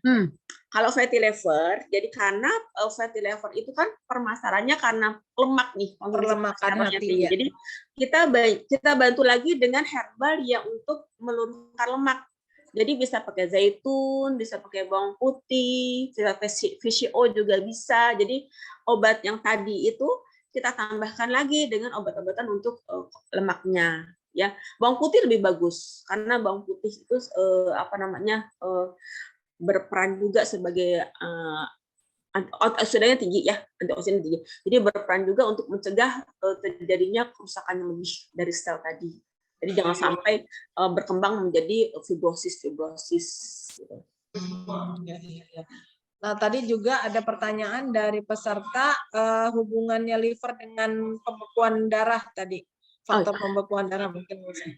Jadi liver itu berfungsi juga sebagai pembentukan faktor anti pembentukan darah. Jadi kalau sintesis ya, dia dari metabolisme. Jadi kalau misalnya liver kita terganggu, maka otomatis mudah sekali terjadi gangguan pendarahan pada tubuh. Ya, jadi makanya kalau pada kasus-kasus seperti pasien dengan sirosis itu umumnya terjadi muntah darah atau BAB-nya darah, hematosis atau mirena istilah kedokterannya. Jadi memang mudah sekali terjadi pendarahan atau kulitnya mudah sekali memar-memar ya. Biasanya kalau di perutnya juga tuh terjadi seperti gambaran spider navy gitu ya. Pembuluh darahnya itu lebih kelihatan tergambar gitu ya. Terus memarnya lebih mudah terlihat. Kalau untuk yang gampang ya, mudah sekali memar dalam tubuh. Itu juga sebagai ciri-ciri yang bisa kita lihat bahwa ada gangguan pada pembekuan darahnya. Jadi memang salah satu fungsi hati terganggu, maka metabolisme semuanya ikut terganggu. Ya, baik. Untuk selanjutnya dengan Dokter Ani Rudianti, silakan dok. Kalau mau bertanya, silakan. Assalamualaikum warahmatullahi wabarakatuh. Waalaikumsalam warahmatullahi wabarakatuh, dok. Ini dok, saya terakhir periksa lab itu fungsi hati tanggal 16 Agustus itu SGOT saya 55, SGPT 88, gamma GT 188. Sebelumnya tanggal 2 Agustus itu SGOT 240, SGPT 219, gamma GT 132. Jadi di sini SGOT, SGPT mengalami penurunan tapi gamma GT-nya malah naik.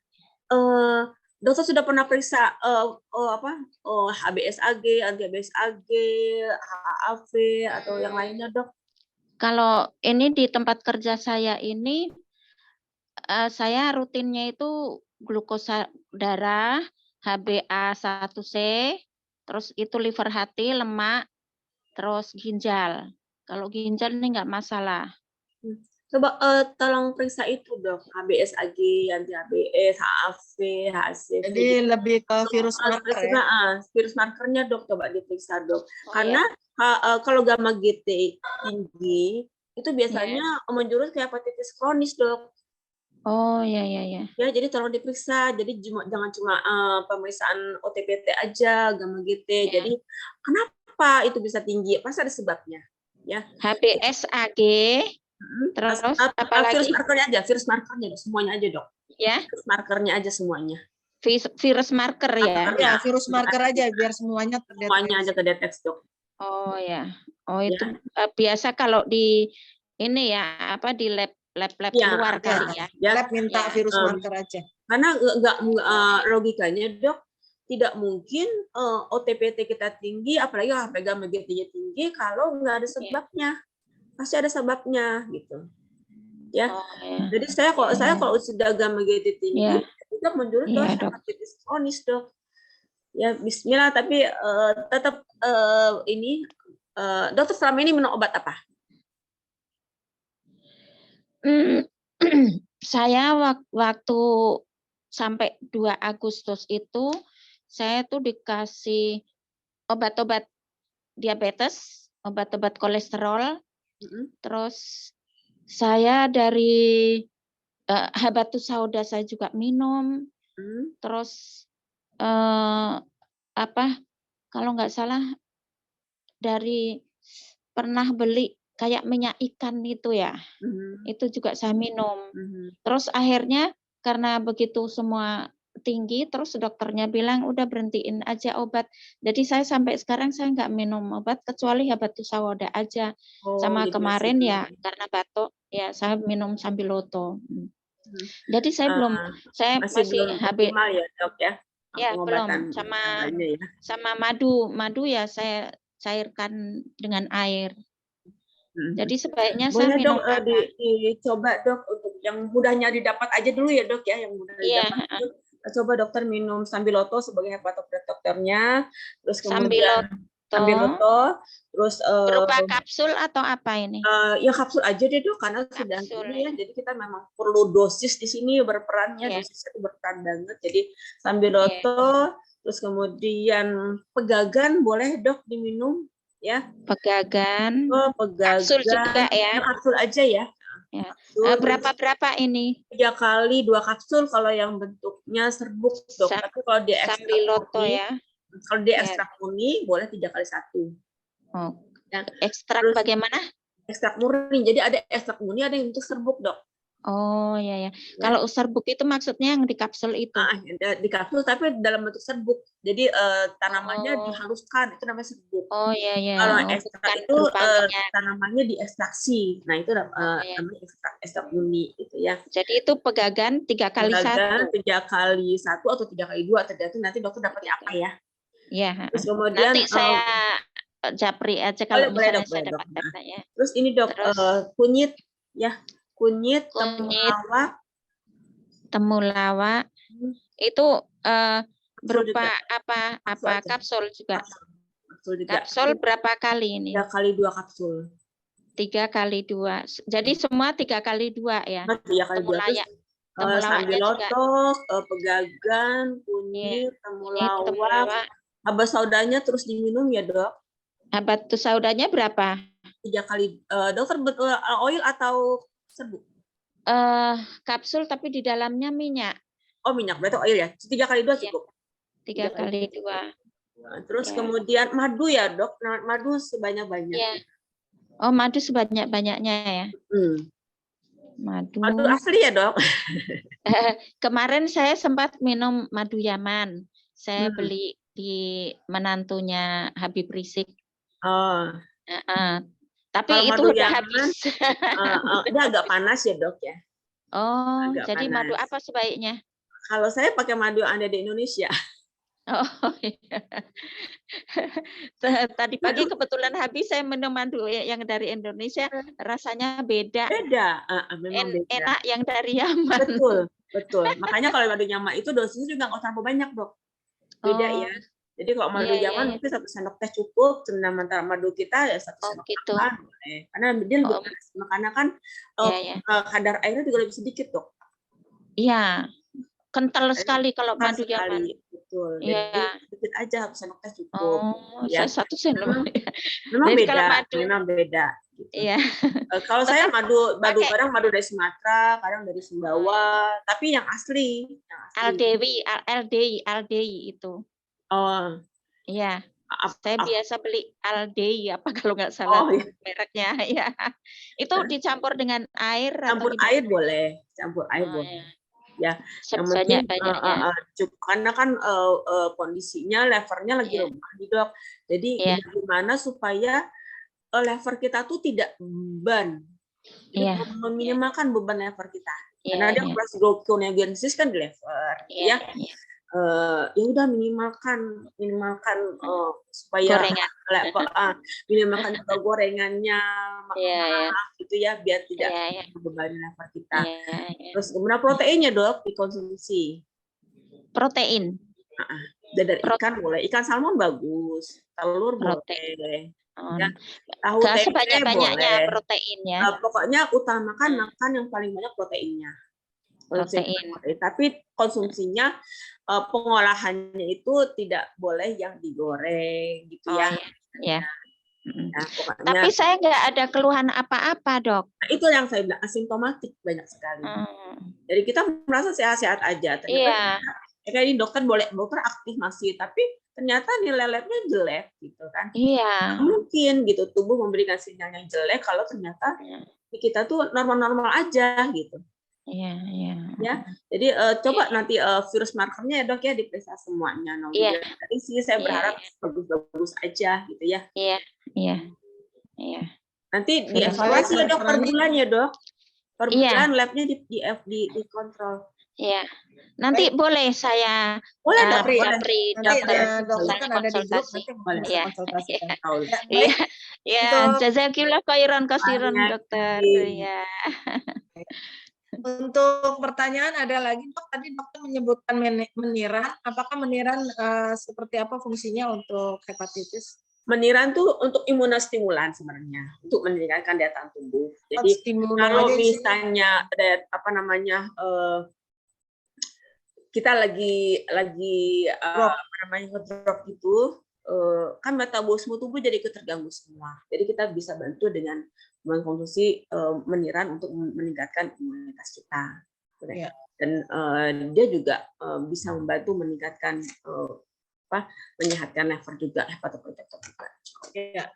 Untuk ada pertanyaan lagi, Dok, untuk 1 kapsul biasanya ada yang udah racikan.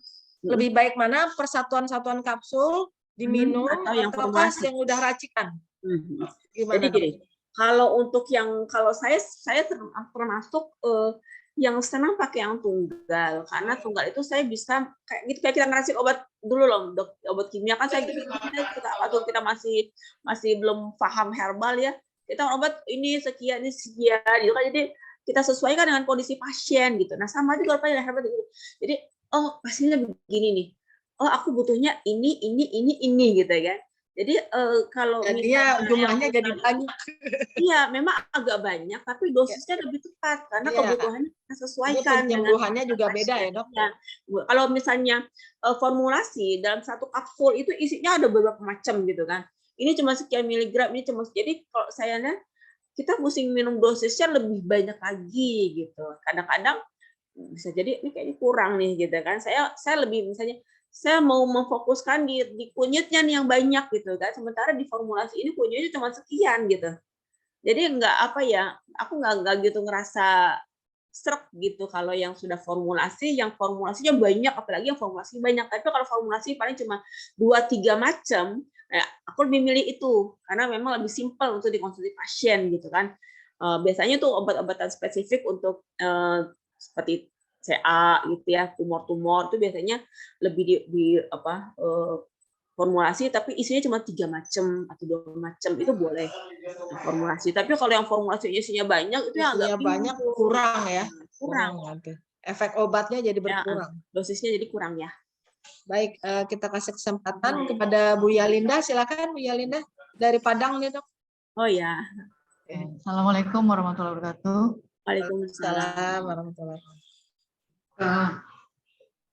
Tadi kan Ibu dokter yang tadi dia nggak ada kondisi livernya pas apa namanya itu pas ketahuannya pas sudah ini. Bagaimana dengan kita yang sebelumnya kita kan nggak tahu kondisi kita livernya baik atau Sehat tidak. apa enggak? Jadi bagaimana kondisi seperti itu yang kita ketahui. Misalnya kayak Ibu juga tadi memeriksakan terus memeriksakan gitu. Kalau yang sehat untuk pencegahannya seperti apa? Terus seperti apa? Terus ini kan biasanya pengentalan darah pada umur usia lanjut ya istilahnya itu bisa terjadi pembengkakan pada fungsi liver kalau makanannya tidak terjaga. Itu bagaimana ininya tuh Dokter Ipa untuk melanjutkan makanannya, untuk menjaga makanannya, untuk menjaga pola makan dan pola tidurnya gitu. Terima kasih itu aja dulu. Makasih banyak Dokter Ipa, makasih Dokter Ipa. Ya Bu Yalinda, jadi gini. Fungsi hati itu sebenarnya bisa kita tahu, Bu, kalau misalnya kita lagi kayaknya nih fungsi hati kita terganggu gitu ya. Jadi cari gini, karena dari tadi yang saya sudah paparkan di awal gitu kan, hati kita itu fungsinya untuk apa aja sih gitu kan? Kan dia untuk proses pembentukan gula di hati, untuk proses metabolisme nutrisi di dalam tubuh kita juga kan dari hati ya, untuk pengolahan nutrien dan nilai gizi dalam tubuh, terus kemudian untuk pembekuan darah juga gitu ya. Jadi kalau misalnya kita lihat aja dari ciri-ciri Bu, misalnya kok kayaknya lemes banget gitu ya, kok gampang banget capek gitu, itu tidak lazim ya Bu ya, tidak lazim. Saya cuma ke dapur aja capek. Cuma jalan ke sana aja capek. Jadi kayaknya capeknya sudah yang capek yang beda ya Bu ya, capek yang berbeda dari yang biasanya. Terus kemudian kok mudah sekali memar gitu ya, nggak apa-apa kok memar gitu. Atau biasanya yang kita lihat nih, kok kayaknya mata agak kuning, ya. Kok kukunya kayaknya kuning deh, jadi kok tangan kayaknya kuning, nah sebenarnya tapak tangan kayak kuning, atau kuku kayaknya lebih kuning, mata yang lebih gampang terlihat kok mata seperti kuning. Nah, itu juga bisa sebagai ciri-ciri yang kita bisa lihat bahwa ada gangguan nih di liver kita gitu ya. Terus terutama juga kalau misalnya ada kita yang menderita diabetes atau obesitas. Nah, itu juga mesti waspada juga nih. Pasien-pasien dengan diabetes atau dengan obesitas itu sangat memungkinkan sekali terjadi gangguan liver karena kalau diabetes kan memang kadar gula di dalam darah. Nah, sementara proses gluconeogenesis, pembentukan gula itu ada di dalam liver gitu kan. Jadi emang sangat berhubungan nih diabetes dengan liver. Jadi kalau orang yang diabetesnya tidak terkontrol, bisa sangat mungkin sekali levernya akan terganggu gitu ya. Terus kemudian orang-orang dengan obesitas yang tidak terkontrol kolesterolnya bisa mencetus terjadinya fatty liver. Jadi kita warning aja nih, aku kayaknya gemukan ya, coba deh periksa gitu ya. Jadi memang harus sedikit lebih care ke tubuh dengan coba memeriksakan kesehatan paling tidak 6 bulan sekali, atau kalau males-malesnya setahun sekali deh gitu, periksa lab gitu. Jadi jangan sampai banyak kadung tuh sudah yang stadium akhir baru ternyata sudah penyakit yang parah. Dulu bapak saya rahimahullah sudah begitu cek langsung sirosis gitu loh. Jadi nggak ada gejala bapak saya kena hepatitis dulu, nggak ada. Jadi memang, dan beliau juga alhamdulillah karena memang bapak tuh kesalahannya dia workaholic sangat gitu kan, nggak pernah mau ambil cuti kerja gitu, sangat suka belajar, emang senang banget belajar gitu kan, senang banget tidak pernah istirahat lah gitu. Jadi nggak kedetek tuh kalau beliau ternyata sudah ada sakit gitu, dan begitu diperiksa ternyata sudah sirosis. Ya kalau sudah sirosis, saya juga ya Allah sudah sirosis gitu. Itu dari kena sampai beliau meninggal itu kurang lebih 4-5 tahun cuma waktunya gitu kan. Jadi memang ya asimptom kok saya bilang, nggak ada keluhan tiba-tiba udah sirosis gitu. Jadi makanya perlulah kita sedikit care ke tubuh kita. Jadi kalau ada keluhan-keluhan yang tidak wajar kita rasakan, itu jangan dianggap remeh. Jadi kebanyakan kan kalau kita nggak apa-apa, paling capek gitu kan, nggak apa-apa, paling karena lagi banyak urusan aja makanya capek kayak begini gitu. Nah itu yang tidak bisa kita anggap remeh ya. Jadi coba care dengan tubuh, sekali-sekali coba periksa lab gitu ya. Jangan merasa periksa lab tuh kalau lagi pas ada sakit aja, tapi nggak ada sakit pun kita rasa bolehlah kita jurnal check up setahun sekali lah minimal gitu ya kalau bisa. Dia bisa cek lab yang penting-penting aja lah gitu, ya. Terus kalau tadi untuk apa Bu tadi yang terakhir tuh pertanyaannya terakhir tadi apa? Bu Yalinda, nutrisi apa yang harus kita lakukan sehingga kalau misalnya udah ketahuan letih, udah ketahuan itu apa yang harus dibantu dengan herba ini gitu.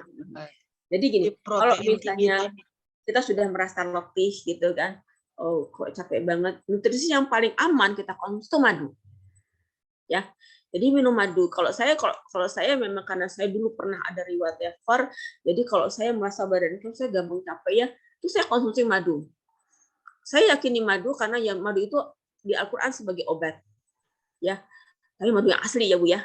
Jadi madu itu kadang minum tanpa dosis.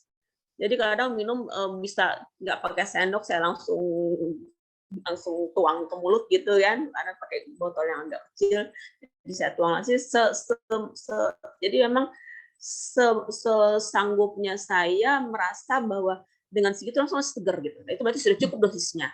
Jadi minum sampai dengan minum madu itu kita langsung seger. Nah berarti sudah cukup tercukupi kebutuhan. Jadi tubuh itu sebenarnya memberi sinyal. Kalau misalnya kita rasa lelah, berarti dia butuh nih. Sedang butuh apa? Butuh gula. Yang paling ini kan kalau misalnya lemah di liver kan gula yang paling terganggu. Jadi kalau misalnya gula kita sedang kurang ya pasti kita akan lemah. Ya, akan letih rasanya karena kandungan gula dalam tubuh kita berkurang. Jadi banyak konsumsi madu yang paling utama. Terus kemudian protein Bu. Ya. Protein boleh dari telur. Saya yang paling gampang memang telur yang biasanya selalu ada di rumah ya, telur gitu. Ya, yang mudah aja Bu, itu aja dulu. Nah, nanti baru ya, Bu Yalinda mungkin cukup yang lainnya ya. Ya, terima kasih banyak Dok. Untuk pertanyaan berikutnya ada tentang pertanyaan bagaimana yang hepatitis akut dan kronis untuk terapinya Dok. Apakah sama? Biasanya kalau kita bilang kan kalau akut misalnya hepatitis A kalau kita ya. Untuk yang kronis lalu B, C, dan sebagainya. Kalau ini mungkin pengertiannya beda Dok. Ini akut dan kronis gimana nih terapinya? Apakah dibedakan dosisnya atau bagaimana? Oke. Jadi kalau untuk nanti kita mungkin saya coba meluruskan dulu ya. Hepatitis akut itu hepatitis yang timbul secara cepat, yang terjadi secara tepat tanpa ada gejala-gejala sebelumnya gitu. Tiba-tiba kena hepatitis gitu ya. Nah, beda dengan hepatitis A. Hepatitis A itu hepatitis tipe A gitu ya, tipe A yang dia dan hepatitis A memang hepatitis yang tidak menjadi kronis. Ya, hepatitis yang bisa sembuh tanpa menjadi hepatitis kronis. Nah, di sini hepatitis akut, hepatitis yang terjadi secara cepat, secara tiba-tiba dan tiba-tiba tuh orang kena hepatitis aja ya. Itu untuk pengobatannya sama dengan hepatitis yang kronis, hepatitis yang sudah berlangsung lama sejak beberapa waktu yang lalu. dan masih terus berlangsung. Nah, itu hepatitis kronis namanya. Nah, hepatitis akut ataupun kronis tetap obatnya sama, ya. Cuman kalau akut kita obati dengan cepat, itu insya Allah bisa sembuh cepat. Tapi kalau yang kronis baru diobatin, nah itu biasanya akan membutuhkan waktu lebih lambat dibandingkan hepatitis akut yang segera diobati, gitu. Ya, cuman obatnya kurang lebih sama. Ya, prinsipnya kurang lebih sama. Ya. Ya. Untuk teman-teman yang lain masih ada yang mau bertanya, silakan. Dok, yang pertanyaan di itu dok, di grup dok, pertanyaan di Nggak apa-apa, bacakan aja Mbak Siti. yang dikirim lewat. Oh, ya baik. Yang Rasanya yang di chat juga sudah saya ini. Ya, sepertinya sudah dibaca semua nih, Dok. Sudah dibaca.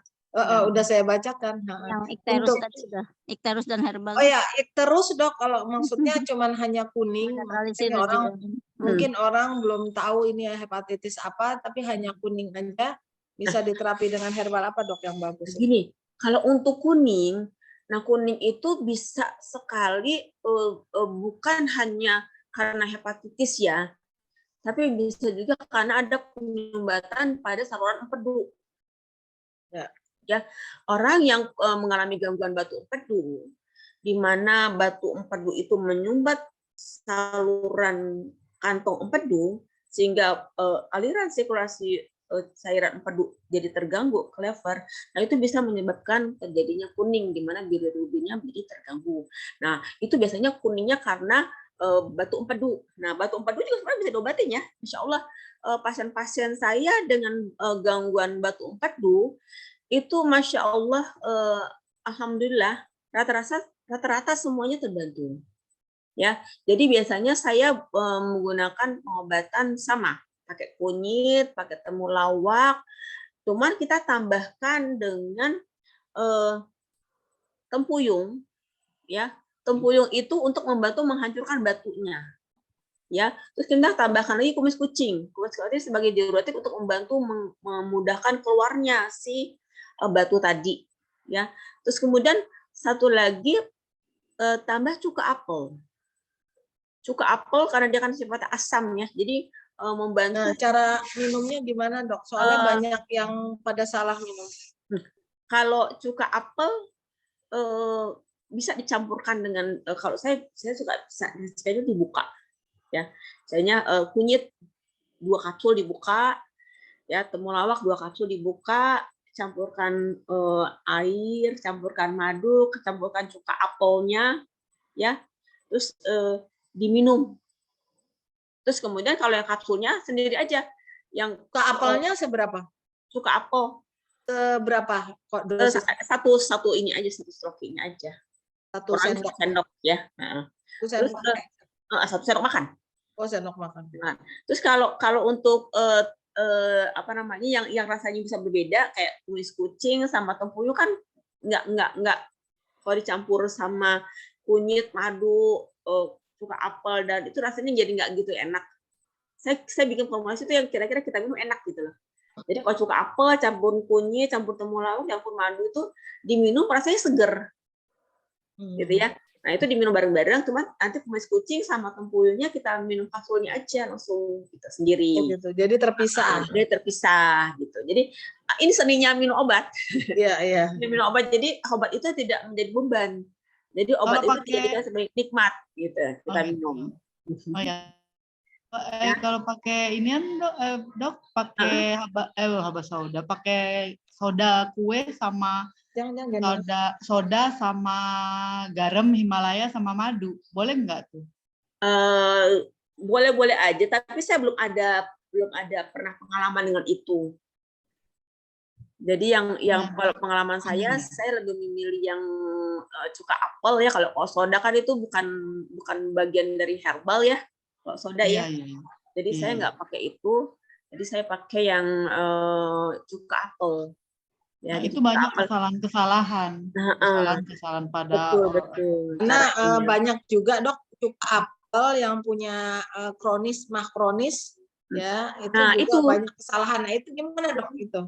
Jadi kalau misalnya cuka apel, makanya kalau saya gabungan kunyit, campurkan temulawak, campurkan madu, campurkan jadi si asamnya itu tidak berlebih. Oh. Jadi itu juga untuk Karena membantu udah punya ulkus peptikum juga apel langsung diminum. Iya, itu salah. 5 menit. Iya, meninggal. Oh, benar. Dari cara penggunaan obat itu pun juga harus pakai logika ya. Pakai logika. Juga apel beda dengan apel. Ya, kalau apel itu kan langsung ya, buahnya langsung, dia masih bersifat basah. Sementara cuka apel itu kan sudah fermentasi. Ya, jadi memang sifat asamnya beda, asamnya lebih berlebih, jadi bukan basah lagi. Kalau buah-buahan yang masih fresh itu bersifat basah, jadi masih aman. Jadi kayak misalnya kita minum jeruk, minum air jeruk gitu ya, jeruk yang langsung kita peres kita minum untuk gangguan lambung masih bisa. Tapi kalau misalnya sudah yang jeruk yang bukan murni lagi, misalnya effervescent tuh, tablet-tablet effervescent gitu kan, Redoxon, seperti itu, diminum dengan kondisi lambung yang bermasalah itu pasti terjadi gangguan lambung gitu. Beda ya, jadi jangan menyatakan asam jeruk itu basah. Jadi kalau dalam kondisi basah, asam lambungnya sendiri kita minum air jeruk yang murni langsung yang masih nggak apa-apa, aman gitu. Jadi beda. Nah, jadi cara-cara pengolahan obat itu pun juga memang harus ada seninya sih ya, yang menjadi sebab dari obat ini akan menjadi bermanfaat atau tidak. Nah, itu tergantung dari cara kita mengkonsumsinya gitu. Dan dari tadi yang pengalaman untuk batu empedu itu, jadi dengan mengkonsumsi tadi ya tempuyung, kumis kucing, kunyit, temulawak sama cuka apel aja. Tempuyung sama kumis kucing dibedakan. Nah, itu nanti diminum, insya Allah batunya akan terbentuk. Itu seberapa lama dok itu? Umumnya pasien itu berobat kurang lebih 2-3 pekan. 2-3 pekan, sekitar 1 bulan mungkin ya. Iya, dan itu kalau ceritanya pasien itu keluar itu seperti keluar dari batu, kalau batu empedu keluarnya dari BAB ya. Jadi dari BAB itu nanti keluar seperti ada yang mengapung-ngapung di pupnya. Kalau mereka cerita ya. Jadi kadang putih-putih, dok, mengapung gitu. Kalau batu ginjal kan tahu sendiri ya dari urinnya, dari urin. Tapi kalau batu empedu tuh keluarnya lewat BAB. Jadi alhamdulillah sih rata-rata pasien dengan herbal untuk batu empedu terbantu. Jadi kalau misalnya terjadi sumbatan pada batu empedu, itu bisa menyebabkan pasien menjadi kuning. Nah, kuningnya itu, untuk membantu untuk jondik tadi itu bisa macam-macam tadi tuh, ya bisa pakai kunyit juga bisa, ya pilihan obatnya tadi banyak ya saya pakai kan untuk jondik tuh banyak sekali. Itu bisa kita pilih yang paling gampang aja lah kita dapat di rumah, ya. Baik dok, untuk teman-teman ada pertanyaan lagi kah? Kalau nggak ada kita sudahi, kita serahkan ke Mas Dwi. Silakan Mas Dwi. Ya, baik, dokter. Mungkin untuk lanjutannya kan bisa di grup ya dok. Oh iya, biasanya. Ya baik, alhamdulillah sudah selesai kegiatan kita hari ini mendengarkan uraian dari Dr. Ipa Rihmah yang sangat luar biasa, pengetahuan baru, jadi wawasan buat teman-teman semua. Untuk itu kita ucapkan terima kasih banyak kepada Dr. Ipa atas sharingnya. Terima kasih juga kepada Dr. Ina atas panduan memandu acara kita sehingga bisa berjalan dengan baik. Terima kasih juga buat teman-teman semua atas partisipasinya. Mudah-mudahan kita bisa bertemu kembali minggu depan di materi yang ke-9 insya Allah. Untuk itu kita sama-sama tutup kegiatan kita dengan membaca hamdalah. Alhamdulillah, amin. Dan doa penutup majelis, subhanakallah wa bihamdika kalam dari kami, mohon maaf atas segala kekurangan. Wabillahi taufiq wal hidayah. Wassalamualaikum warahmatullahi wabarakatuh. Waalaikumsalam warahmatullahi wabarakatuh. Jazakallah khair, Dr. Ipa. Semuanya, semoga Allah selalu berkahi. Semuanya tertolong. Amin. Kita ketemu lagi sama Dr. Ipa di grup ya teman-teman.